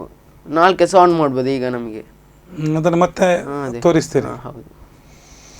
ಸಾಧಾರಣವಾಗಿ ಒಂದು 10ನೇ ಕ್ಲಾಸ್ನ ಮಕ್ಕಳಿಗೆ ಎಲೆಕ್ಟ್ರಿಸಿಟಿಯಲ್ಲಿ ಪಾಸಿಟಿವ್ ಅಂದರೆ ಏನು, ನೆಗೆಟಿವ್ ಅಂದರೆ ಏನು, ಆ್ಯಮ್ಸ್ ಅಂದರೆ ಏನು, ಅದರ ಫ್ಲೋ ಅಂದರೆ ಏನು, ಇದು ಸಾಮಾನ್ಯವಾಗಿ ಏನೋ ಪುಸ್ತಕದಿಂದ ಓದಿ ತಿಳ್ಕೊಳ್ಳುವಂಥ ಒಂದು ಸಮಯ. ಅಂತಹ ಸಮಯದಲ್ಲಿ ನೀವು ಈ ರೀತಿಯ ವೈಫೈ ಮತ್ತೊಂದು ಅದೊಂದು ಇದೆಲ್ಲ ಮಾಡ್ತೀರಲ್ಲ, ನಿಮ್ಮ ಬ್ರೈನ್, ನಿಮ್ಮ ಆಲೋಚನೆ, ನಿಮ್ಮ ಐಡಿಯಾಸ್ ನೋಡುವಾಗ ನನಗೆ ತುಂಬ ರೋಮಾಂಚನ ಕೂಡ ಆಗ್ತದೆ, ಅದ್ಭುತ ಅಂತ ಕೂಡ ಅನಿಸ್ತಾ ಇದೆ. ಈ ಆಲೋಚನೆಗಳು ಹೇಗೆ ಬಂತು ನಿಮಗೆ? ಆಲೋಚನೆ ಇದು ಈಗ ನಮಗೆ ಎಲ್ಲಿ ಹೋದರೆ ಸಹ ನಮಗೆ ಈಗ ನೀವು ಹೇಳಿದಾಗೆ ಮಾರ್ಕೆಟ್ ಹೋದರೆ ನಮಗೆ ಪಂಪ್ ಆಫ್ ಮಾಡಬೇಕು, ಆನ್ ಮಾಡಬೇಕಂತ ಅನಿಸ್ತದೆ. ನಮ್ಮ ಟ್ಯಾಂಕಲ್ಲಿ ನೀರು ಖಾಲಿಯಾಗಿರ್ತದೆ, ನೀರು ಖಾಲಿಯಾಗಿದ್ರೆ ನಮಗೆ ಮರ್ತಿರ್ತದೆ ಆನ್ ಮಾಡಲಿಕ್ಕೆ. ಹಾಗಾದರೆ ನಮಗೆ ಇಲ್ಲಾಂದರೆ ನಾವು ಹೋಗಿ ಸ್ವಿಚ್ ಆನ್ ಮಾಡಬೇಕು. ಮನೇಲಿದ್ದರೆ ಸಹ ವರ್ಕ್ ಆಗ್ತದೆ. ಈಗ ಮನೆಗೆ ನಾವು ಮಲಗಿರ್ತೇವೆ, ನಮಗೆ ಮರ್ತೋಗ್ತದೆ ಸ್ವಿಚ್ ಆನ್ ಮಾಡಲಿಕ್ಕೆ. ಮನೆಯಲ್ಲಿ ಮಲಗಿದ್ದಾಗ ಮೊಬೈಲ್ ತೆಗೆದು ಸ್ವಿಚ್ ಪಂಪ್ ಆನ್ ಮಾಡೋದು. ಮತ್ತು ನಿಮಗೆ ಬೇಕಾದರೆ ನಾನು ಹೇಳಿದ ಸೆನ್ಸರ್ ಇಟ್ಟರೆ ಆಟೋಮೆಟಿಕ್ ಪಂಪ್ ಬಂದಾಗ್ತದೆ. ಇದೆಲ್ಲ ಜಗತ್ತಿಗೆ ಅದ್ಭುತವಾದ ಕೊಡುಗೆಗಳು. ಹೌದು, ಸರಿಯಲ್ಲ? ಹೊಸ ಸಂಶೋಧನೆ ನೀವು ಮಾಡ್ತಾ ಇದ್ದೀರಿ. ತಮ್ಮ ಪ್ರಾಯದ ಮಕ್ಕಳಿಗೆ ಈಗಿನ ಅವರ ಚಿಂತೆ, ಈ ಏಜಲ್ಲಿ ಅವರ ಚಿಂತೆ ಏನು ಅಂತ ಹೇಳಿದ್ರೆ, ಗಮ್ಮತ್ತು, ಊಟ ಮಾಡೋದು, ಸ್ವಲ್ಪ ಓದೋದು, ಪರೀಕ್ಷೆಗೆ ತಯಾರಾಗೋದು, ಅಥವಾ ಸ್ವಲ್ಪ ಆಟ ಆಡೋದು, ಜಾಲಿ ಮಾಡೋದು, ಫ್ರೆಂಡ್ಸ್ಗಳು ಸುತ್ತಾಡೋದು. ಇಡೀ ಈ ರೈತನಿಗೆ ನಾನು ಹೀಗೆ ಮಾಡಬೇಕು, ಜನರಿಗೆ ಈ ರೀತಿ ಅವರಿಗೆ ಕಷ್ಟ ಆಗಬಾರ್ದು, ಅವರಿಗೆ ರಿಮೋಟಲ್ಲಿ ಎಲ್ಲ ಕೆಲಸಗಳಾಗಬೇಕು, ವೈಫೈ ಮೂಲಕ ಈ ರೀತಿ ಕೆಲಸಗಳಾಗಬೇಕು, ಇಷ್ಟು ಸಣ್ಣ ಪ್ರಾಯದಲ್ಲಿ ಈ ರೀತಿ ಒಂದು ಸಮಾಜದ ಬಗ್ಗೆ, ಜನರ ಬಗ್ಗೆ ಒಂದು ಚಿಂತನೆ ಹೌದು ನಿಮ್ಮಲ್ಲಿ ಬಂತಲ್ಲ, ಅದು ಹೇಗೆ ಬಂತು ಅಂತ ಕೇಳೋದು. ಅದಕ್ಕೆ ಯಾರು ಕಾರಣ? ನೀವು ನಿಮ್ಮೊಳಗೇನಾದರೂ ಮಾತಾಡಿಕೊಳ್ತೀರಾ, ನಾನು ಈ ರೀತಿ ಆಗಬೇಕು ಅಂತ ನಿಮ್ಮ ಒಳಗೇನಾದರೂ ಆ ರೀತಿಯ? ಹಾಗೆ ಆಗ್ತಾ ಉಂಟು. ಏನಂದರೆ ನಾನು ಹೇಳಿದೆಲ್ಲ, 6th ನಾನು ವ್ಯಾಕ್ಯೂಮ್ ಕ್ಲೀನರ್ ಮಾಡಬೇಕಂತ, ಇಂಥದ್ದು ಬೇರೆ ಬೇರೆ ಟೈಪಲ್ಲಿ ನನಗೆ ಮಾಡಬೇಕು, ಮತ್ತು ನಮಗೆ ಪಬ್ಲಿಕ್ ಅವರಿಗೆ ಯೂಸ್ ಆಗಬೇಕು, ಎಲ್ಲರಿಗೆ ಯೂಸ್ ಆಗಬೇಕು ಅಂತ ಇಂಡಿಯಾಕ್ಕೆ ನಮಗೆ ಒಂದು ಪ್ರಾಡಕ್ಟ್ ಎಲ್ಲ ಲಾಂಚ್ ಮಾಡಬೇಕು, ಹಾಗೆ ನಮಗೆ ಅನಿಸ್ತದೆ. ಹಾಗೆ ಅನಿಸ್ತಾ ಇದೆ. ಈಗ 10ನೇ ಕ್ಲಾಸಲ್ಲಿ ಇದ್ದೀರಿ, ಮುಂದೆ ನಿಮ್ಮ ಗುರಿ ಏರೋನಾಟಿಕಲ್ ಇಂಜಿನಿಯರ್ ಆಗಬೇಕಂತ. ಏರೋನಾಟಿಕಲ್ ಇಂಜಿನಿಯರ್, ಅದರಲ್ಲಿ ಏನು ಹೊಸ ಸಂಶೋಧನೆ ಮಾಡಬೇಕು ಅಂತ? ಅದರಲ್ಲಿ ನಮಗೆ ಫ್ಲೈಟ್, ಹೆಲಿಕಾಪ್ಟರ್ ಅಂತ ಇದರಲ್ಲೆಲ್ಲ ನಮಗೆ ಬೇರೆ ಬೇರೆ ಐಡಿಯಾಸ್ ಅಂಥದ್ದೆಲ್ಲ ಮಾಡಲಿಕ್ಕೆ ಐಡಿಯಾಸ್ಗಳಿದೆ. ಹೌದು. ಈಗ ನೆಕ್ಸ್ಟ್ ಬೇರೆ ಏನಾದರೂ ಪ್ರಾಜೆಕ್ಟ್ಗಳಿದೆ? ಬೇರೆ ಒಂದು ಬ್ಲೈಂಡ್ ಸ್ಟಿಕ್ ಅಂತ ಇದೆ, ಅದರಲ್ಲಿ ನಮಗೆ ಡಿಸ್ಟ್ರಿಕ್ಟ್ ಲೆವೆಲಲ್ಲಿ ಫಸ್ಟ್ ಪ್ಲೇಸ್ ಸಿಕ್ಕಿದೆ. ಅದು ಲಾಂಚಿಂಗ್ ಪ್ರಾಡಕ್ಟ್ ಲಾಂಚ್ ಆಗ್ತಾಯಿಲ್ಲ, ನಾವು ಲಾಂಚ್ ಮಾಡಿದ ಆ ಪ್ರಾಡಕ್ಟ್, ಅದರಲ್ಲಿ ನಮಗೆ ಫಸ್ಟ್ ಪ್ಲೇಸ್ ಸಿಕ್ಕಿದೆ. ಇದು ನಾನು ಮಾಡಿದ್ದು ಬ್ಲೈಂಡ್ ಸ್ಟಿಕ್ ಏನಂದರೆ ಕಣ್ಣು ಕಾಣದವರಿಗೆ ನಮಗೆ ರೋಡಲ್ಲಿ ಹೋಗ್ಬೇಕಂತ ಒಂದು ಆಸೆ ಇರ್ತದೆ, ಯಾರಾದರೂ ಅವನೊಟ್ಟಿಗೆ ಒಬ್ಬ ಬೇಕೇ ಬೇಕು. ಏನಂದರೆ ಅವನು ಮಾರ್ಕೆಟ್ ತಗೊಂಡು ಹೋಗ್ಲಿಕ್ಕೆ ಆ ಕಡೆ ಈ ಕಡೆ ವಾಕಿಂಗ್ ಬೇಕಾದರೆ, ಅದಕ್ಕೆ ಇದೊಂದು ಪ್ರಾಜೆಕ್ಟ್ ಇದ್ದರೆ, ಈ ಟೈಪು ಇದೇ ನಾನು ಪ್ರಾಜೆಕ್ಟ್ ಲಾಂಚ್ ಮಾಡಿ, ಈ ಟೈಪ್ ಇದ್ದರೆ ಅವನ ಕೈಯಲ್ಲಿ ಕೊಟ್ಟು ಕಲಿಸಿದ್ರೆ ಆಗ್ತದೆ ನಮಗೆ. ಈಗ ಏನಾದರೂ ಆಬ್ಸ್ಟ್ಯಾಕಲ್ಸ್, ಇದೊಂದು ಆಬ್ಸ್ಟ್ಯಾಕಲ್ಸ್ ಬಂದರೆ ಯಾರಾದರೂ ಒಬ್ಬರು ನಡ್ಕೊಂಡು ಬರ್ತಿದ್ದಾರೆ ಆ ಕಡೆ ಈ ಕಡೆಯಿಂದ, ಆಗ ನಮಗೆ ಇಟ್ಕೊಂಡು ಹೋಗುವಾಗ ಅವನು ದೂರದಲ್ಲಿ ಬರುವಾಗ ನಮಗೆ ಗೊತ್ತಾಗ್ತದೆ ಒಬ್ಬ ಬರ್ತಾ ಇದ್ದಾನೆ ಅಂತ. ಮತ್ತೆ ನಮಗೆ ಅಡ್ಡಕ್ಕೆ ಏನಾದರೂ ವಸ್ತುಗಳಿದೆ, ಅದೇ ಹಾಗೆ ಸೆನ್ಸಿಂಗ್ ಮಾಡ್ತದೆ, ಬಜರ್ ಮಾಡ್ತದೆ, ಟಿ ಅಂತ. ಆಗ ನಮಗೆ ಸ್ವಲ್ಪ ಕಣ್ಣು ಕಾಣದವರಿಗೆ ಕಿವಿಯ ಸಹ ಕೇಳೋದಿಲ್ಲ, ಆವಾಗ ಏನು ಮಾಡ್ಲಿಕ್ಕೆ ಆಗೋದಿಲ್ಲ. ಅವರಿಗುಂಟು ಕಿವಿ ಕೇಳದವರಿಗೆ ಟು ಬಜ್ ಆಗೋದು, ಸೌಂಡ್ ಕೇಳೋದಿಲ್ಲ. ಇದಕ್ಕೆ ವೈಬ್ರೇಟಿಂಗ್ ಸಿಸ್ಟಮ್ ಇಟ್ಟಿದ್ದಾನೆ. ಏನಾದರೂ ಆಬ್ಜೆಕ್ಟ್ ಬಂದರೆ ಇದು ವೈಬ್ರೇಟಸ್ ಆಗ್ತದೆ, ಆಗ ಅವರಿಗೆ ಫೀಲ್ ಆಗ್ತದಲ್ಲ, ಫೀಲ್ ಆದಾಗ ಅವರಿಗೆ ಗೊತ್ತಾಗ್ತದೆ ಆಬ್ಸ್ಟ್ಯಾಕಲ್ಸ್ ಉಂಟು. ಅದು ಸೌಂಡು ಆಗ್ತದೆ, ವೈಬ್ರೇಷನ್ ಆಗ್ತದೆ, ಎರಡು ಕೂಡ. ಇದಕ್ಕೆ ನಿಮಗೆ ಡಿಸ್ಟ್ರಿಕ್ಟ್ ಅಲ್ಲಿ ಫಸ್ಟ್ ಪ್ಲೇಸ್ ಪ್ರಾಡಕ್ಟ್ ಲಾಂಚಿಂಗ್. ಈ ರೀತಿಯ ಸ್ಟಿಕ್ಗಳು ಬೇರೆ ಎಲ್ಲರೂ ಸಿಗ್ತದ? ಈ ರೀತಿಯ ಸ್ಟಿಕ್ ನಮ್ಮ US ಅಲ್ಲಿ ಸಿಕ್ಬೋದು ಕಾಣ್ತದೆ, ನಮಗೆ ಗೊತ್ತಿಲ್ಲ. ಲೋಕಲ್ಸ್ ಇಲ್ಲ. ಲೋಕಲ್ ಮತ್ತೆ ಈಗ ಬ್ಲೈಂಡ್ ಅವರಿಗೆ ಖಾಲಿ ಸ್ಟಿಕ್ ಮಾತ್ರ ಇಲ್ಲ, ಈ ರೀತಿ ವೈಬ್ರೇಷನ್ ಆಗುವ ಸ್ಟಿಕ್ ಇಲ್ಲ, ಯಾರು ಮಾಡಿಲ್ಲ. ಅದೇನಾದ್ರು ಐಡಿಯಾಸ್ ಉಂಟಾ? ಐಡಿಯಾಸ್ ಅಂದ್ರೆ ಬೇರೆ ಎಲ್ಲೂ ಸಿಕ್ಕುದಿಲ್ಲ ಅಂತ ಹೇಳುವಂತದ್ರ ಬಗ್ಗೆ ನಿಮ್ಗೆ ಏನಾದ್ರು ಐಡಿಯಾಸ್ ಉಂಟಾ? ಐಡಿಯಾಸ್ ಇಲ್ಲ. ಅಂತ ನೀವೊಂದು ಮಾಡಿದ್ದೀರಿ, ಇದು ಬಹಳಷ್ಟು ಪ್ರಯೋಜನ ಆಗ್ಬೋದು. ಯಾರಿಗೆ? ನಮ್ಮ ಬ್ಲೈಂಡ್ ಅವರ ಕೈಯಲ್ಲಿ ಕೊಟ್ಟು ಬಿಟ್ರೆ ಆಯ್ತು, ಎದುರಿಂದ ಏನಾದ್ರು ಬಂದ ಕೂಡಲೇ ಅವರಿಗೆ ಸೌಂಡ್ ಆಗ್ತದೆ, ವೈಬ್ರೇಷನ್ ಆಗ್ತದೆ, ಆಗ ಅವರು ಅಲರ್ಟ್ ಆಗ್ತಾರೆ. ಎದುರಿಗೇನೋ ಇದೆ, ಇದರಲ್ಲಿ ಗಾಡಿ ಇದೆ, ಇದರಲ್ಲಿ ಜನ ಇದ್ದಾರೆ, ಇದರಲ್ಲಿ ಪ್ರಾಣಿಗಳಿದೆ, ಅಥವಾ ಮತ್ತೆ ಹೊಂಡ ಗಿಂಡೆಲ್ಲ ಗೊತ್ತಾಗೋದಿಲ್ಲ. ಸೆನ್ಸರ್ ಇಟ್ಟಿದ್ದೆ, ಇಲ್ಲಿ ವೈರ್ ಕನೆಕ್ಷನ್ ಕೊಟ್ಟದ್ದು ಮಾಡಿದ್ದೆ ಇದಕ್ಕೆ. ಮತ್ತೆ ನೀರು ಏನಾದ್ರು ಇದ್ರೆ, ಈಗ ಕೆಳಗೆ ಏನಾದ್ರು ನೀರಿದ್ರೆ ಗೊತ್ತಾಗ್ತದೆ. ಮಾಡಿದ್ದೆ, ಅದು ಗುಂಡಿ ಇದ್ರೂ ಗೊತ್ತಾಗ್ತದೆ. ಸೆನ್ಸರ್ ಇಟ್ಟಿದ್ದೆ. ಅದೇಗ ನೀರು ಗೊತ್ತಾಗುದು ಹೇಗೆ? ನೀರು ಅದೊಂದು ಸೆನ್ಸರ್ ಟೈಪ್, ಅದೊಂದು ಆ ಸೆನ್ಸರಿಗೆ ನೀರು ತಾಗಿದ್ರೆ ವೈಬ್ರೇಟ್ ಆಗುದು. ಆಗ ಅವರಿಗೆ ಗೊತ್ತಾಗ್ತದೆ ನೀರುಂಟು. ಅದೇ. ಗುಂಡಿ ಇದ್ರೆ ಡಿಟೆಕ್ಟ್ ಬೇರೆ ಟೈಪ್ ಇದು ವೈಬ್ರೇಟ್ ಆಗುದು, ಒಂದು ಸ್ಪೀಡ್ ಇದು ವೈಬ್ರೇಟ್ ಆಗುದು. ಇದು ಆಬ್ಸ್ಟ್ಯಾಕಲ್ಸ್ ಇದ್ರೆ ಮೆಲ್ಲ ವೈಬ್ರೇಟ್ ಆಗುದು, ಗುಂಡಿ ಇದ್ರೆ ವೈಬ್ರೇಷನ್ ಫಾಸ್ಟ್ ಆಗ್ತದೆ, ಸ್ವಲ್ಪ ಜೋರಲ್ಲಿ ಆಗ್ತದೆ, ಆಗ ಅವರಿಗೆ ಗೊತ್ತಾಗ್ತದೆ. ತುಂಬಾ ಅದ್ಭುತವಾದಂತ ಕಾನ್ಸೆಪ್ಟ್ ಇದು. ಮತ್ತೆ ಇದರಲ್ಲಿ ಉಂಟಲ್ಲ ಏನೊಂದು ಸಿಸ್ಟಮ್ ಉಂಟು, ಏನಂದ್ರೆ ಈಗ ನಾವೀಗ ರಾತ್ರಿ ಟೈಮಲ್ಲೆಲ್ಲ ಹೋಗುವಾಗ ಇದಕ್ಕೆ ಲೈಟ್ ಬೇಕಾಗ್ತದೆ, ಗೊತ್ತಾಗ್ತದೆ ಯಾರಿಗಾದ್ರೆ ಬೇರೆಯವರಿಗೆ ಇದೇನಂತ ಗೊತ್ತಾಗೋದಿಲ್ಲ, ಇದು ಜಸ್ಟ್ ಒಂದು ಸ್ಟಿಕ್ ಅಲ್ಲ. ಅದಕ್ಕೆ ಬೇರೆಯವರಿಗೆ ಬೇಕಾಗಿ ನಾನು ಇದು ರಾತ್ರಿಗೆ ಬೇಕಾಗಿ ಮಾಡೋದು ಒಂದು ಸೆನ್ಸರ್. ಈ ಸೆನ್ಸರಲ್ಲಿ ಇಲ್ಲಿ ರಾತ್ರಿ ಆದಾಗ ಮಾತ್ರ ಈ ಲೈಟ್ ಆನ್ ಆಗೋದು, 2 ಲೈಟ್. ಲೈಟ್ ಆನ್ ಆಗ್ತದೆ, ಬೆಳಿಗ್ಗೆ ಆಗುವಾಗ ಲೈಟ್ ಆಫ್ ಆಗ್ತದೆ. ಈ ಟೈಮಲ್ಲಿ ಡೇ ಟೈಮಲ್ಲಿ ಲೈಟ್ ಆಫ್ ಆಗ್ತದೆ. ಅದು ಕೂಡ ಸೆನ್ಸರ್. ಅದೇ ಸೆನ್ಸರ್. ನಿಮ್ಮ ಹೆಚ್ಚಿನ ಪ್ರಾಜೆಕ್ಟ್ಗಳೆಲ್ಲ ಸೆನ್ಸರ್ ಇದ್ದೇ ಮಾಡಿದೆ. ಅದೇ ಒಂದು ವೈಫೈ, ಮೊಬೈಲ್, ಸೆನ್ಸರ್. ಅದೇ. ನೀವು ಬೆಳಕಿನ ಮೇಲೆ ಜಾಸ್ತಿ ಪ್ರಯೋಗ ಮಾಡ್ತಾ ಇದ್ದೀರಿ ಅಲ್ವಾ? ಟೆಕ್ನಾಲಜಿಯನ್ನು ಬಹಳಷ್ಟು ಉಪಯೋಗಿಸ್ತಾ ಇದ್ದೀರಿ. ಇದೊಂದು ಪ್ರಾಜೆಕ್ಟ್ ಅಂದರೆ ಇದು ಇದು ಕಾರಲ್ಲಿ ಮೂವ್ ಮಾಡಿ ನಮ್ಮ ಗ್ರಾಸ್ ಕಟ್ ಮಾಡೋದು. ಈ ಗ್ರಾಸ್ ಕಟ್ ಮಾಡಲಿಕ್ಕೆ ತುಂಬ ಜನ ಬರ್ತಾರೆ ಇಲ್ಲಿಗೆ, ಒಂದು ಪಂಪ್ ಹಿಡಿದು ಕಟ್ ಮಾಡೋದು, ಹುಲ್ಲು ಕಟ್ ಮಾಡೋದು, ಹೀಗೆ ಇಟ್ಕೊಂಡು ಕಟ್ ಮಾಡ್ತಿರ್ತಾರೆ.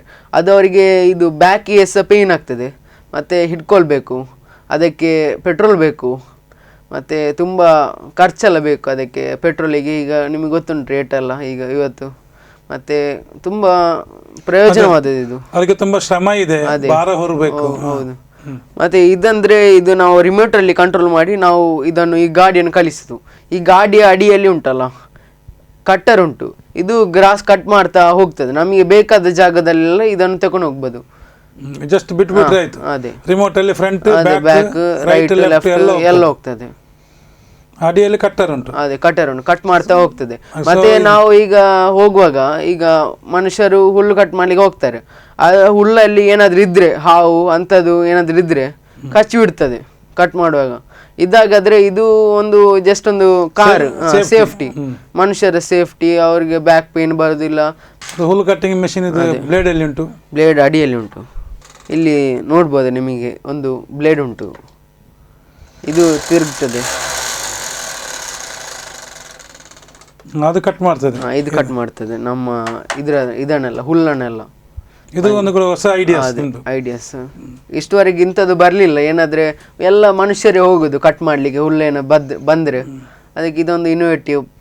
ನಿಮ್ಮ ಡೈಲಿ ನಿಮ್ಮ ರುಟೀನ್ ಆಕ್ಟಿವಿಟೀಸ್ ಏನಿದೆ, ಹೇಗಿರ್ತೀರಿ ನೀವು? ನಾನು ಬೆಳಿಗ್ಗೆ ಶಾಲೆ ಕ್ಲಾಸ್, ಮತ್ತೆ ಮದ್ರಸಾ ಕ್ಲಾಸ್, ಮತ್ತೆ ಸ್ವಲ್ಪ ಕಲಿತೇನೆ, ಬರಿತೇನೆ, ಮತ್ತೆ ಸಂಜೆ ಆಗ ಸ್ವಲ್ಪ ಆಟ ಆಡ್ತೇನೆ ಒಂದು ಅರ್ಧ ಗಂಟೆ ಅಷ್ಟೇ. ಯಾವತ್ತು ಬ್ರೈನ್ ಇದರ ಬಗ್ಗೆನೇ ಆಲೋಚನೆ ಮಾಡ್ತಾ ಇರ್ತದೆ. ಇದೆ. ರಾತ್ರಿ ನಿದ್ದೆ ಬರ್ತದ? ನಿದ್ದೆ ಬರ್ತದೆ. ಆ ನಿದ್ದೆಯಲ್ಲಿ ಕೂಡ ಆಲೋಚನೆಗಳು ಇರ್ತದೆ? ಇಲ್ಲ. ಅರ್ಧರಾತ್ರಿಯಲ್ಲಿ ಎದ್ದು ಒಮ್ಮೊಮ್ಮೆ ಆಲೋಚನೆಗಳು ಬರುವುದು, ಅಯ್ಯೋ ನಾಳೆ ಈ ತರ ಮಾಡಬಹುದಿತ್ತಲ್ಲ, ಈ ತರ ಮಾಡಬೇಕು ಹಾಗೆ ಬರ್ತದೆ ಒಮ್ಮೊಮ್ಮೆ. ಮತ್ತೆ ನಿದ್ದೆಯಲ್ಲಿ ಅಲ್ಲೇ ಬೀಳ್ತದೆ. ನಿದ್ದೆಗೇನು ಪ್ರಾಬ್ಲಮ್ ಇಲ್ಲ? ಇಲ್ಲ ಇಲ್ಲ, ನಿದ್ದೆಯಲ್ಲಿ ಈ ರೀತಿ ಆಲೋಚನೆಗಳೇನು ಬರುವುದಿಲ್ಲ. ಬೆಳಿಗ್ಗೆಯಿಂದ ರಾತ್ರಿ ತನಕ ಆಲೋಚನೆ ಇರ್ತಾನೆ. ಈಗ ಶಾಲೆಗೆ ಹೋದಾಗ ಶಾಲೆಯಲ್ಲಿ ಈಗ ಮನೆಗೆ ಹೋಗಿ ಇದನ್ನು ಮಾಡಬೇಕು, ಅದನ್ನು ಮಾಡಬೇಕು. ಮತ್ತೆ ನಾನು ಶಾಲೆಗೆ ಹೋಗುವ ಮೊದಲು ಫ್ರೆಂಡ್ಸ್ ಜೊತೆ ಹೇಗಿರ್ತೀರಿ? ಫ್ರೆಂಡ್ಸ್ಗಳಿದ್ದಾರಾ? ಇದ್ದಾರೆ. ಆಟ ಆಡ್ತೀರಾ? ಆಟ ಆಡ್ತೇನೆ. ಸ್ಕೂಲ್ ಎಂಜಾಯ್ ಮಾಡ್ತೀರಾ? ಸ್ಕೂಲ್ ಎಂಜಾಯ್ ಮಾಡ್ತೇನೆ. ಬದುಕನ್ನು ಎಂಜಾಯ್ ಮಾಡ್ತೀರಾ? ಮಾಡ್ತೇನೆ. ಖುಷಿಯಲ್ಲಿ ಇರ್ತೀರಾ? ಹೌದು, ಇರ್ತೇನೆ. ಅಥವಾ ಯಾವತ್ತು ಸೈನ್ಸಿನ ಗುಂಗಲ್ಲಿ ಇರ್ತೀರಾ? ಇಲ್ಲ ಇಲ್ಲ, ಸೈನ್ಸ್ನ ಗುಂಗು ಎಲ್ಲ ಉಂಟು, ಎಂಜಾಯ್ಮೆಂಟ್ ಫನ್ ಎಲ್ಲ ಉಂಟು.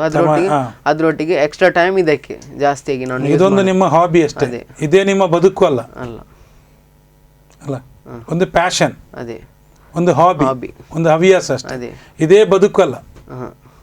ಅರ್ಥ ಆಯ್ತಾ? ಇದೇ ಬದುಕು ಅಂತ ಹೇಳಿದ್ರೆ ಇದರಲ್ಲೇ ಇರುವುದಲ್ಲ, ಇದರಲ್ಲಿ ಇರುವುದಲ್ಲ. ಎಲ್ಲರಾಗಿ ನೀವು ಇದ್ದೀರಿ, ಎಲ್ಲರಾಗಿ ಆಡ್ತೀರಿ, ಎಲ್ಲರಾಗಿ ತಿಂತೀರಿ, ಎಲ್ಲರಾಗಿ ಮಲಗ್ತೀರಿ, ಎಲ್ಲರಾಗಿ ಓದ್ತೀರಿ, ಎಲ್ಲರಾಗಿ ಫ್ರೆಂಡ್ಸ್ಗಳೊಟ್ಟಿಗೆ ಸುತ್ತಾಡ್ತೀರಿ, ಎಲ್ಲ ಮಾಡ್ತೀರಿ. ಅದರೊಟ್ಟಿಗೆ ಇದನ್ನು ಎಕ್ಸ್ಟ್ರಾ ಹಾಬಿ. ಒಂದು ನಿಮ್ಮ ಫೇವರೇಟ್ ಸೈಂಟಿಸ್ಟ್ ಯಾರು? ಅಬ್ದುಲ್ ಕಲಾಂ. ಯಾಕೆ ಅಬ್ದುಲ್ ಕಲಾಂ ನಿಮ್ಮ ಫೇವರೇಟ್? ಅವರಂದ್ರೆ ಈಗ ಹಾರುವ ಹಕ್ಕಿಯನ್ನು ನೋಡಿ ಏರೋಪ್ಲೇನ್, ಹೆಲಿಕಾಪ್ಟರ್, ರಾಕೆಟ್ ಲಾಂಚ್ ಮಾಡಿದ್ದಾರೆ. ಹಾಗೆ ನನಗೆ ಅವರನ್ನೇ ಒಂದು ಮಾಡೆಲ್, ನನಗೆ ರೋಲ್ ಮಾಡೆಲ್. ಅಬ್ದುಲ್ ಕಲಾಂ ಥರ ಆಗ್ಬೋದು. ಅದೇ. ಸೊ ನಮಗೆ ಫ್ಯೂಚರ್ ಅಬ್ದುಲ್ ಕಲಾಂ ಇವತ್ತು ನಮ್ಮೊಟ್ಟಿಗಿದ್ದಾರೆ. ಮೊಹಮ್ಮದ್ ಜಹರಾನ್ ನಿಹಾಲ್. ಅಬ್ದುಲ್ ಕಲಾಂ ನಮ್ಮನ್ನು ಬಿಟ್ಟು ಹೋಗಲಿಲ್ಲ. ಇಲ್ಲ, ಅಬ್ದುಲ್ ಕಲಾಂ ಅವರನ್ನು ನಿಮ್ಮಲ್ಲಿ ನೋಡ್ತಾ ಇದ್ದೇವೆ. ಅಬ್ದುಲ್ ಕಲಾಂ ಥರ, ಅಬ್ದುಲ್ ಕಲಾಂಗಿಂತ ಗ್ರೇಟ್ ಆಗ್ಬೋದು, ದೊಡ್ಡ ಸೈಂಟಿಸ್ಟ್ ಆಗ್ಬೋದು, ಈ ದೇಶಕ್ಕೆ ಕೊಡುಗೆ ಕೊಡುವವರಾಗ್ಬೋದು. ನಾವು ಖುಷಿ ಪಡುವ ದಿನಗಳು ಬರ್ಬೋದು ನಿಮ್ಮನ್ನು ನೋಡಿ.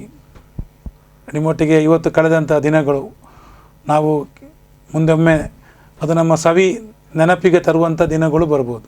ಖಂಡಿತವಾಗಿ ನಿಮಗೆಲ್ಲ ಟ್ಯಾಲೆಂಟ್ ಇದೆ. ನಿಮ್ಮನ್ನು ನೋಡುವಾಗ ತುಂಬ ಸಂತೋಷ ಆಗುತ್ತೆ. ಅಪ್ಪ ಅಮ್ಮ ಹೇಗೆ ಸಪೋರ್ಟ್ ಮಾಡ್ತಾರೆ? ಅಪ್ಪ ಅಮ್ಮ ಒಳ್ಳೆ ಸಪೋರ್ಟ್ ಮಾಡ್ತಾರೆ. ನನ್ನ ಫ್ರೆಂಡ್ ಒಬ್ಬಿದ್ದಾನೆ, ಅವನ. ಈಗ ನೀವು ಇದಕ್ಕೆಲ್ಲ ತುಂಬ ಕಾಸ್ಟ್ ಆಗತ್ತಲ್ಲ, ಈಗ ಇಷ್ಟೆಲ್ಲ ತರಿಸಬೇಕು, ಇಷ್ಟೆಲ್ಲ ಅದಕ್ಕೆ ಬೇಕಾದನ್ನು ನೀವು ಬೇರೆ ಬೇರೆ ನೀವು ಹೇಳಿದರೆ ಫ್ಲಿಪ್ಕಾರ್ಟಲ್ಲಿ ತರಿಸ್ತೇನೆ, ಅದಕ್ಕೆ ಬೇಕಾದ ಏನೆಲ್ಲ ಸವಲತ್ತುಗಳು, ಏನೆಲ್ಲ ಅದಕ್ಕೆ ಬೇಕಾದ ಇನ್ಸ್ಟ್ರೂಮೆಂಟ್ಸ್ ಇದೆಯಲ್ಲ, ಅದೆಲ್ಲ ನೀವು ತರಿಸಬೇಕು. ಈ ಖರ್ಚಿಗೆಲ್ಲ ಅಪ್ಪ ಅಮ್ಮ ಸಪೋರ್ಟ್ ಮಾಡ್ತಾರಾ? ಅಪ್ಪ ಸಪೋರ್ಟ್ ಮಾಡ್ತಾರೆ. ಅಮ್ಮ ಏನು ಹೇಳ್ತಾರೆ? ಅಮ್ಮ ಇಷ್ಟು ಖರ್ಚು ಮಾಡಬೇಡ, ಸ್ವಲ್ಪ ಕಮ್ಮಿ ಮಾಡು, ಇಷ್ಟೆಲ್ಲ ಯಾಕೆ ಖರ್ಚು ಮಾಡ್ತೀಯ ಅಂತ ಹೇಳ್ತಾರೆ. ಯೂಸ್ ಏನಿಲ್ಲ, ಅದೇ ಹಾಗೆ ಹೇಳ್ತಾ ಇದ್ದೆ. ಅಪ್ಪ ಒಳ್ಳೆ ಸಪೋರ್ಟ್ ಇದ್ದಾರೆ. ಅಮ್ಮ ಸಪೋರ್ಟ್ ಇದ್ದಾರೆ ಮಾಡಿದಕ್ಕೆಲ್ಲ. ಆದರೆ ಅಮ್ಮನಿಗೆ ಇದರದ್ದು ಐಡಿಯಾಸ್ ಗೊತ್ತಿಲ್ಲ, ವ್ಯಾಲ್ಯೂಸ್ ಅದೇ ಅವ್ರಿಗೆ ಗೊತ್ತಿರಲಿಕ್ಕಿಲ್ಲ.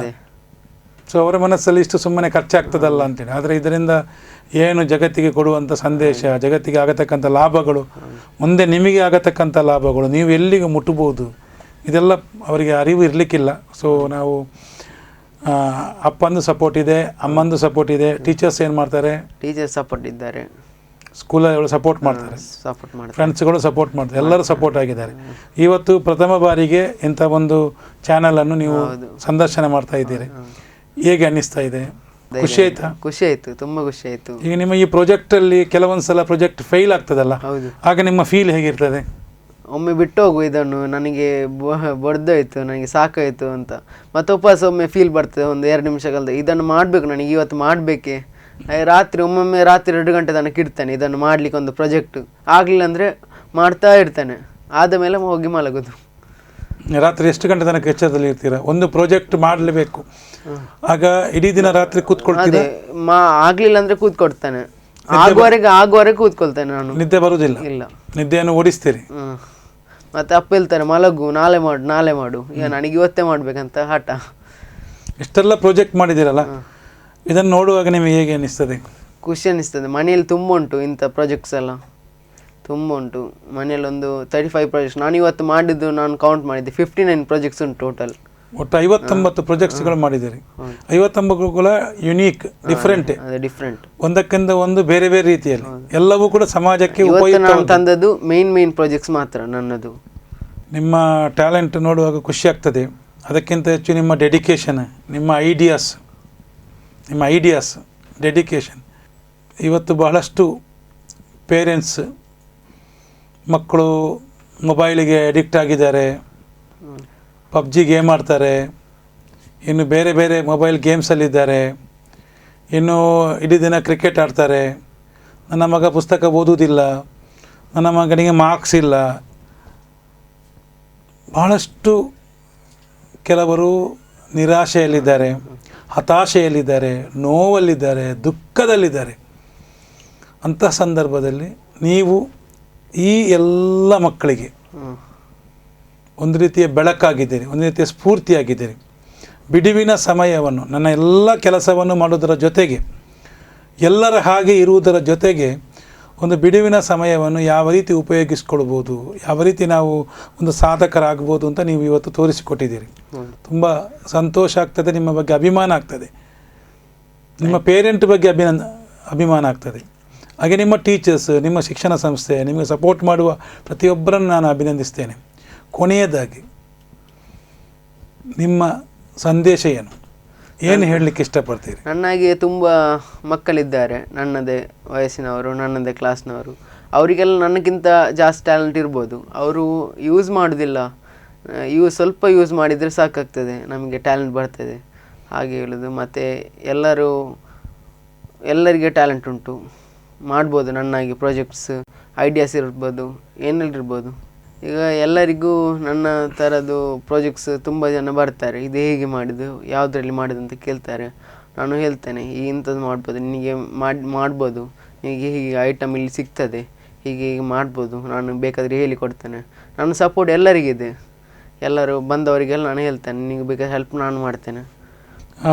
ನಿಮ್ಮ ಈ ಎಲ್ಲ ಪ್ರಾಜೆಕ್ಟ್ಗಳನ್ನು ನೋಡಿದ ನಿಮ್ಮ ಸೈನ್ಸ್ ಟೀಚರ್ ಇದ್ದಾರಲ್ಲ, ನಿಮ್ಮ ಸ್ಕೂಲ್ನ ಸೈನ್ಸ್, ಅವ್ರು ನೋಡಲಿಲ್ಲ, ಎಲ್ಲ ನೋಡಿಲ್ಲ. ಅವ್ರು ಎಷ್ಟು ನೋಡಿದ್ದಾರೆ?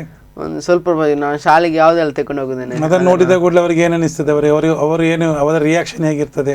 ರಿಯಾಕ್ಷನ್ ಇದು ಚೆಂದಾಗಿದೆ, ಇದನ್ನು ನಾವು ನಾಲ್ದು ಕಾಂಪಿಟೇಷನ್ ತಗೊಂಡು ಹೋಗುವ, ಇದು ಹೀಗೆ ಎಕ್ಸ್ಪ್ಲನೇಷನ್ ಮಾಡಬೇಕು, ಹಾಗೆಲ್ಲ ಹೇಳ್ತಾರೆ. ಒಟ್ಟಿನಲ್ಲಿ ನಿಮಗೆಲ್ಲರ ಸಪೋರ್ಟ್ ಇದೆ, ಒಳ್ಳೆಯ ಕನಸು ಇದೆ. ಖಂಡಿತವಾಗಿಯೂ ಕೂಡ ನೀವು ಭಾಳ ದೊಡ್ಡ ಹಂತಕ್ಕೆ ಮುಟ್ಟಬಹುದು. ನೀವು ಒಂದು ಜೀನಿಯಸ್, ಒಂದು ಚೈಲ್ಡ್ ಪ್ರಾಡಿಜಿ ಇದ್ದಾಗೆ.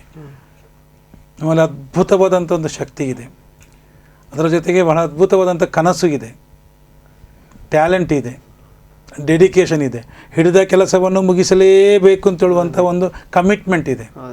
ಅರ್ಧದಲ್ಲಿ ಬಿಡುವಂಥ ಜಾಯಮಾನ ನಿಮಗಿಲ್ಲ, ಅದು ಪೂರ್ಣ ಆಗಲೇಬೇಕು, ಹಿಡಿದ ಕೆಲಸ ಆಗಲೇಬೇಕು ಅಲ್ವಾ? ಆದ್ದರಿಂದ ನೀವು ಕರೆಕ್ಟ್ SSLC ಮಾಡಿ, PUC ಮಾಡಿ, ನೀವು IITಯಲ್ಲಿ ಓದಬೇಕು, ಅಲ್ಲಿಗೆ ತಲುಪಬೇಕು. ಭಾಳಷ್ಟು ಪ್ರಾಜೆಕ್ಟ್ಗಳನ್ನು ಕೈಗೆತ್ತಿಕೊಳ್ಬೇಕು. ದೇಶಕ್ಕೆ ಬಹಳ ದೊಡ್ಡ ಜಗತ್ತಿಗೆ ವಿಜ್ಞಾನಿಯಾಗಬೇಕು. ಅದನ್ನು ನಾವು ನಿಮ್ಮಿಂದ ಆಶಿಸ್ತಾ ಇದ್ದೇವೆ, ಹಾರೈಸ್ತಾ ಇದ್ದೇವೆ, ನಿಮಗಾಗಿ ಪ್ರಾರ್ಥಿಸ್ತಾ ಇದ್ದೇವೆ. Thank you sir. ನನ್ನಿಂದ ಎಲ್ಲರಿಗೂ ಹೆಲ್ಪ್ ಆಗಬೇಕು, ನಮ್ಮ ಪಬ್ಲಿಕ್, ನಮ್ಮ ಗೌರ್ಮೆಂಟ್ಸಿಗೆ. ಮತ್ತು ಇವತ್ತು ನಿಮಗೆ ನಿಮ್ಮನ್ನು ಜಗತ್ತಿಗೆ ಪರಿಚಯಿಸ್ತಕ್ಕಂಥ ಒಂದು ಕೆಲಸ ಪ್ರಥಮ ಬಾರಿಗೆ ಪ್ರಸ್ತುತ ಮಾಡ್ತಾ ಇದೆ ಪ್ರತಿಬಿಂಬದ ಮೂಲಕ. ಏನು ಹೇಳಲಿಕ್ಕೆ ಇಷ್ಟಪಡ್ತೀರಿ? ನೀವು ನನಗೆ ಒಂದು ಅಪರ್ಚುನಿಟಿ ಕೊಟ್ಟಿದ್ದಕ್ಕೆ ಥ್ಯಾಂಕ್ ಯು. ಹಾಗೆ ನನಗೆ ತುಂಬ ಹೆಲ್ಪ್ ಮಾಡುವವರಿದ್ದಾರೆ, ಸಪೋರ್ಟ್ ಮಾಡುವವರಿದ್ದಾರೆ, ಅವರಿಗೆಲ್ಲ. ಇದು ನಾನು ಮಾಡಿದ ಸೋಲಾರ್ ಟ್ರ್ಯಾಕಿಂಗ್ ಸಿಸ್ಟಮ್. ಅಂದರೆ ಈಗ ಮನೆ ಮೇಲೆಲ್ಲ ತುಂಬ ಜನ ಸೋಲಾರ್ ಹಾಕಿರ್ತಾರೆ. ಅದು ಜಸ್ಟ್ ಮನೆ ಸ್ಲ್ಯಾಪಿನ ಮೇಲೆ ಹಾಕಿರ್ತಾರೆ. ಅದು ಸೂರ್ಯನ ಬೆಳಕು ಆ ಕಡೆ ಹೋಗುವಾಗ ಅದು ನಮಗೆ ಬೆಳಕು ಸಿಕ್ಕುದಿಲ್ಲ, ಅದರ ಎನರ್ಜಿ ಫಿಕ್ಸ್ ಮಾಡಿರ್ತಾರೆ. ಇದನ್ನು ಸೂರ್ಯನ ಬೆಳಕು ಬಿದ್ದರೆ ಬಿಸಿ ಆಗ್ತದೆ, ಬೀಳದಿದ್ರೆ ಇಲ್ಲ. ಮತ್ತೆ ಇದಂದ್ರೆ ಆ ಕಡೆ ಸೂರ್ಯ ಆ ಕಡೆ ಹೋದ್ರೆ ಮತ್ತೆ ಇದು ಇಲ್ಲಿ ಬಾಕಿ, ಮತ್ತೆ ಇದಕ್ಕೆ ನಮಗೆ ಎನರ್ಜಿ ಸಿಕ್ಕುದಿಲ್ಲ, ಎನರ್ಜಿ ಪ್ರೊಡ್ಯೂಸ್ ಆಗೋದಿಲ್ಲ. ಇದೇನಂದ್ರೆ ಸೋಲಾರ್ ಟ್ರ್ಯಾಕಿಂಗ್ ಸಿಸ್ಟಮ್. ಅದರಲ್ಲಿ ನಮಗೆ ಈಗ ಬೆಳಕು ಬಿದ್ದರೆ, ಈ ಕಡೆ ಬಿದ್ದರೆ ನಾವು ಇದು ಸೂರ್ಯ ಈ ಕಡೆ ಹೋಗ್ತಾ ಇದ್ದಾರೆ, ಇದು ಹೀಗೆ ಆಗ್ತದೆ. ಈ ಕಡೆ ಬರ್ತಾ ಇದ್ದಾರೆ, ಇದು ಹೀಗೆ ಆಗ್ತದೆ. ನಮಗೆ ಬೆಳಗಿನ ಹೊತ್ತಲ್ಲಿ ಈಗ ಸೂರ್ಯ ಏನು ಪೂರ್ವ ದಿಕ್ಕಲ್ಲಿ ಇರ್ತಾನೆ ಉದಯಿಸುವಾಗ, ಆಗ ಪೂರ್ವ ದಿಕ್ಕಿಗೆ ಬೇಕಾದಾಗ ಅದನ್ನು ಅದು ಇದಾಗ್ತದೆ. ಅಲ್ಲಿಗೆ ಸಂಜೆ ಆಗುವಾಗ ಸೂರ್ಯ ಆ ಕಡೆ ಪಶ್ಚಿಮ ದಿಕ್ಕಿಗೆ ಮುಳುಗ್ತಾನೆ, ಆಗ ಆ ಕಡೆ ಬೇಕಾದ್ರೆ ಬರ್ತದೆ. ಟ್ರ್ಯಾಕಿಂಗ್ ಮೇಲೆ ಆಗ ನಮಗೆ ಎನರ್ಜಿ ಎಲ್ಲ ಪ್ರೊಡ್ಯೂಸ್ ಆಗ್ತದೆ, ನಮಗೆ ಎನರ್ಜಿ ಸಿಗ್ತದೆ, ಎಲ್ಲ ಯೂಸ್ ಆಗ್ತದೆ ಫುಲ್. ಅಂದ್ರೆ ಸೂರ್ಯನ ಫುಲ್ ಏನು ಬೆಳಿಗ್ಗಿಂದ ಏನಿದೆ ಅದನ್ನು ಫುಲ್ ಉಪಯೋಗಿಸುವಂತ ಒಂದು ಟೆಕ್ನಾಲಜಿ ಇದು. ತೋರಿಸಿ ಅದು ಹೇಗಂತ ಹೇಳಿ. ಅದು ನಮಗೆ ಬೆಳಿಗ್ಗಿಂದ ಸಂಜೆ ತನಕ ನಮಗೆ ಎನರ್ಜಿ ಪ್ರೊಡ್ಯೂಸ್ ಆಗ್ತದೆ. ನೋಡಿ, ಈ ಕಡೆ ನಾನು ಹೀಗೆ ಹಾಕಿದಾಗ ಈಗ ಸೋಲಾರ್ ಈ ಕಡೆ ಬಂತು, ಬೆಳಕು ನನ್ನ ಮೊಬೈಲ್ನ ಫ್ಲಾಶ್ ಲೈಟಲ್ಲಿ ಬೆಳಕು ಈ ಕಡೆ ಬಂತು. ಮತ್ತು ಈ ಕಡೆ ಮಾಡಿದಾಗ ಇದು ಈ ಕಡೆ ಬರ್ತದೆ. ಇದರಲ್ಲಿ ನಮಗೆ ಎನರ್ಜಿ ಪ್ರೊಡ್ಯೂಸ್ ಆಗ್ತದೆ. ಸೂರ್ಯನ ಸೆನ್ಸರ್ ಮೇಲೆ ವರ್ಕ್ ಆಗೋದು. ಅದು LDR ಅಂತ ಉಂಟು, ಲೈಟ್ ಡಿಪೆಂಡೆಂಟ್ ರೆಸಿಸ್ಟೆನ್ಸ್ ಅಂತ. ಅದರಲ್ಲಿ ಅದೊಂದು ಸೆನ್ಸರ್ ಟೈಪ್. ಅದಕ್ಕೆ ಬೆಳಕು ಬಿದ್ದಾಗ ಅದು ಯಾವ ಸೈಡ್ಗೆ ಬೆಳಕು ಬೀಳ್ತದೆ ಆ ಸೈಡ್ಗೆ ಅದು ಮೋಟ್ರನ್ನು ಟರ್ನ್ ಮಾಡ್ತದೆ. ಆಗ ನಮಗೆ ಅದು ಬೆಳಕಿನ ಎಫೆಕ್ಟ್ನ ಮೇಲೆ ವರ್ಕ್ ಆಗ್ತದೆ. ಬೆಳಕು ಎಲ್ಲಿಗೆ ಬೀಳ್ತದೆ ಆ ಸೈಡ್ಗೆ ಟರ್ನ್ ಆಗ್ತದೆ, ಈ ಸೈಡ್ಗೆ ಬೆಳಕು ಈ ಸೈಡ್ ಟರ್ನ್ ಆಗ್ತದೆ. ಅದು ಭಯಂಕರ ಯೂಸ್ಫುಲ್. ಈಗ ನಾವು ಫೀಲ್ಡಲ್ಲೆಲ್ಲ ತುಂಬ 100,000 ಎಲ್ಲ ಸೋಲಾರ್ ಇಟ್ಟಿರ್ತದೆ ಪ್ಯಾನಲ್, ಅವರಿಗೆ ಮೋಟ್ರ್ ವರ್ಕ್ ಮಾಡಲಿಕ್ಕೆ. ಹಾಗೆ ಈಗ ಇದು ಕೂಡ ಹೊಸ ಕಾನ್ಸೆಪ್ಟ್. ಅದೇ ನಿಮ್ಮದೇ ಐಡಿಯಾ ಅದು. ಮತ್ತು ಅವರು ಮಾಡಿದಾಗ ಅವರು ಆ ಸೂರ್ಯನ ಬೆಳಕು ಆ ಕಡೆ ಹೋದಾಗ ಇಲ್ಲಿ ಸೋಲಾರ್ ಪ್ಯಾನಲ್ ಇಲ್ಲೇ ಬಾಕಿ, 100 ಸೋಲಾರ್ ಪ್ಯಾನಲ್ ಎನರ್ಜಿ ಬಾಕಿ ವೇಸ್ಟ್. ಮತ್ತು ಇಂಥದ್ದೊಂದು ಇಟ್ಟರೆ ಒಂದೇ ಮೋಟ್ರ್ ಸಾಕಿದೆ, ಇಂಥದ್ದೊಂದು ಇಟ್ಟರೆ, ಇಂಥ ಒಂದು ಕಾನ್ಸೆಪ್ಟ್ ಇಟ್ಟರೆ ನಮಗೆ ಎಲ್ಲಿ ಬೆಳಕು ಹೋಗ್ತದೆ ಅಲ್ಲಿ ತನಕ ಇದು ಬರ್ತಲ್ಲ, ಆಗ ನಮಗೆ ಮೋಟ್ರ್ ಯೂಸ್ ಆಗ್ತದೆ. ಅಂದ್ರೆ ದಿನದ 24 ಗಂಟೆ ಅಲ್ಲ, ಎಷ್ಟೊತ್ತು ಸೂರ್ಯ ಇರ್ತಾನೆ ಹಗಲು ಹೊತ್ತಲ್ಲಿ ಅಷ್ಟು ಹೊತ್ತು ಕೂಡ ಸೂರ್ಯನ ಬೆಳಕು ಎಲ್ಲಿರ್ತದೆ ಆ ಸೈಡ್ಗೆ ಪ್ಯಾನೆಲ್ ಅನ್ನು ತಿರುಗಿಸಿಕೊಂಡು ಬೇಕಾದ ಹೆಚ್ಚು ಏನು ಎಲೆಕ್ಟ್ರಿಸಿಟಿಯನ್ನು ಎನರ್ಜಿಯನ್ನು ಉಪಯೋಗಿಸಿ ಪಡ್ಕೊಳ್ಬಹುದು ಅಂತ. ಬ್ಯೂಟಿಫುಲ್ ಕಾನ್ಸೆಪ್ಟ್ ಇದು. ಓಕೆ, ತುಂಬ ಖುಷಿ ಆಯಿತು. ಸ್ನೇಹಿತರೆ, ನಮ್ಮ ಜೊತೆ ಇರುವ ಇವತ್ತಿನ ವಿಶೇಷ ಒಂದು ಪ್ರತಿಭೆ ಮೊಹಮ್ಮದ್ ಜಹ್ರಾನ್ ನಿಹಾಲ್. ಇವರು ನಿಹಾಲ್ ಅಂತಲೇ ಹೆಚ್ಚು ಪರಿಚಿತರು. ಭಾಳಷ್ಟು ಮಂದಿ ಇವರನ್ನು ನಿಹಾಲ್ ಅಂತಲೇ ಕರೀತಾರೆ. ಇವರೊಬ್ಬ ಬಾಲ ವಿಜ್ಞಾನಿ, 10ನೇ ಕ್ಲಾಸು ಓದ್ತಾ ಇದ್ದಾರೆ. ಆದರೂ ಕೂಡ ಇವತ್ತು ಇಂಜಿನಿಯರಿಂಗ್ ಸ್ಟೂಡೆಂಟ್ಸ್ಗಳು ಮಾಡ್ತಕ್ಕಂಥ ಅದಕ್ಕಿಂತ ಮಿಗಿಲಾದಂಥ ಪ್ರಾಜೆಕ್ಟ್ಗಳನ್ನು ಮಾಡಿ ಇವತ್ತು ತನ್ನ ಒಳಗೆ ಇರ್ತಕ್ಕಂಥ ಒಂದು ದೈತ್ಯ ಪ್ರತಿಭೆಯನ್ನು ಜಗತ್ತಿಗೆ ಅನಾವರಣ ಮಾಡಿದ್ದಾರೆ. ಇಷ್ಟು ಹೊತ್ತು ಅವರ ಅನೇಕ ಪ್ರಾಜೆಕ್ಟ್ಗಳನ್ನು ಲೈವ್ ಆಗಿ ನಮ್ಮ ಮುಂದೆ ತೋರಿಸಿದ್ದಾರೆ. ಇನ್ನೂ ಅನೇಕ ಪ್ರಾಜೆಕ್ಟ್ಗಳನ್ನು ನಾವು ತೋರಿಸಲಿಕ್ಕಿದ್ದಾರೆ. ಇಷ್ಟು ಹೊತ್ತು ನಮ್ಮೊಟ್ಟಿಗೆ ನೀವು ಇದ್ದೀರಿ, ನಿಮ್ಮ ಟ್ಯಾಲೆಂಟನ್ನು ನಮ್ಮೊಟ್ಟಿಗೆ ಹಂಚಿಕೊಂಡಿದ್ದೀರಿ. ನಾವು ಪ್ರಸ್ತುತದ ಪರವಾಗಿ ನಿಮಗೆ ವಿಶೇಷವಾದಂತಹ ಒಂದು ಧನ್ಯವಾದವನ್ನು ಸಲ್ಲಿಸ್ತಾ ಇದ್ದೇವೆ. Thank you sir. ಸ್ನೇಹಿತರೆ, ಈ ಜಗತ್ತಲ್ಲಿರುವ ಪ್ರತಿಯೊಂದು ಮಗು ಕೂಡ ಅದ್ಭುತ. ಜಗತ್ತಲ್ಲಿರುವ ಪ್ರತಿಯೊಂದು ಮಗು ಕೂಡ ಶ್ರೇಷ್ಠ. ಎಲ್ರಿಗೂ ಕೂಡ ದೇವನು ವಿಶಿಷ್ಟವಾದಂಥ ಒಂದು ಟ್ಯಾಲೆಂಟನ್ನು ಕೊಟ್ಟಿದ್ದಾನೆ. ನಮಗೆಲ್ಲರಿಗೂ ಕೂಡ ಒಂದು ಅದ್ಭುತವಾದಂಥ ಮೆದುಳನ್ನು ಕೊಟ್ಟಿದ್ದಾನೆ. ಆ ಮೆದುಳನ್ನು ಸರಿಯಾಗಿ ಸದುಪಯೋಗಪಡಿಸಿಕೊಂಡರೆ ನಮ್ಮ ಮಕ್ಕಳು ಕೂಡ ಜಗತ್ತಿಗೆ ಶ್ರೇಷ್ಠ ಆಗಬಹುದು. ಮಕ್ಕಳಿಗೆ ಟೀಕಿಸುವ ಬದಲು ಅವರಿಗೆ ನಾವು ಮೋಟಿವೇಶನ್ ಕೊಡುವ. Our children need more models than critics. ನಮ್ಮ ಮಕ್ಕಳಿಗೆ ಮಾದರಿಗಳು ಬೇಕು, ನಮ್ಮ ಮಕ್ಕಳಿಗೆ ಉದಾಹರಣೆಗಳು ಬೇಕು, ನಮ್ಮ ಮಕ್ಕಳಿಗೆ ಅಂಥವರನ್ನು ನಾವು ಪರಿಚಯಿಸಬೇಕು. ಆ ಕಾರಣಕ್ಕಾಗಿ ಇವತ್ತು ನಮ್ಮ ಮಕ್ಕಳಿಗೆ ಒಂದು ಸ್ಫೂರ್ತಿಯ ಸೆಲೆಯಾಗಿರ್ತಕ್ಕಂಥ ಮೊಹಮ್ಮದ್ ಜಹರಾನ್ ನಿಹಾಲ್ ಒಂದು ಅದ್ಭುತ ಪ್ರತಿಭೆ. ಈ ಪ್ರತಿಭೆ ನಮಗೆ ಮಕ್ಕಳಿಗೆ ಸ್ಫೂರ್ತಿಯಾಗಲಿ. ಮಕ್ಕಳ ಕೈಯಲ್ಲಿ ಮೊಬೈಲ್ ಕೊಟ್ಟು ಇಡೀ ದಿನ ಅವರು ಮೊಬೈಲ್ನಲ್ಲಿ ಆಟ ಆಡಿ ಅವರೆಲ್ಲ ಟ್ಯಾಲೆಂಟ್ ನಷ್ಟ ಆಗಿ ಅವರು ಒಂದು ಕಾಲಕ್ಕೆ ಅದಕ್ಕೆ ಅಡಿಕ್ಟ್ ಆಗಿ ಅದರಿಂದ ಹೊರ ಬರುವಂತೆ ಮಾಡಲು ಚಡಪಡಿಸುವಂಥ ಬಹಳಷ್ಟು ಎತ್ತವರಿದ್ದಾರೆ. ಖಂಡಿತವಾಗಿಯೂ ಕೂಡ ಮಕ್ಕಳ ಕೈಗೆ ಪುಸ್ತಕ ಕೊಡಿ, ಅವರಿಗೆ ಪೆನ್ನು ಕೊಡಿ, ಇಂತಹ ವಿಜ್ಞಾನದ ವಸ್ತುಗಳನ್ನು ಕೊಡಿ. ಅವರು ಮಾಡೆಲ್ಸ್ ಮಾಡಲಿ, ಅವರು ಲೇಖನ ಬರೆಯಲಿ, ಅವರು ಕವನಗಳನ್ನು ಬರೆಯಲಿ, ಅವರು ಒಳ್ಳೊಳ್ಳೆ ಭಾಷಣಗಳನ್ನು ಬರೆಯಲಿ, ಅವರು ಭಾಷಣ ಮಾಡಲಿ, ಅವರಿಗೆ ಏನೆಲ್ಲ ಚಿತ್ರ ಮಾಡಲಿ, ಏನೆಲ್ಲ ಟ್ಯಾಲೆಂಟ್ ಇದೆ ಅದನ್ನೆಲ್ಲವನ್ನು ಕೂಡ ಜಗತ್ತಿಗೆ ಪರಿಚಯಿಸುವಂಥ ಒಂದು ಕೆಲಸಕ್ಕೆ ಎಲ್ಲ ಹೆತ್ತವರು ನಾವೆಲ್ಲರೂ ಕೂಡ ಈ ನಿಟ್ಟಿನಲ್ಲಿ ಪ್ರಯತ್ನಿಸೋಣ ಅಂತ ಹೇಳುತ್ತಾ ಇವತ್ತಿನ ಈ ಒಂದು ಪ್ರತಿಬಿಂಬ ಕಾರ್ಯಕ್ರಮವನ್ನು ನಾವು ಮುಗಿಸ್ತಾ ಇದ್ದೇವೆ.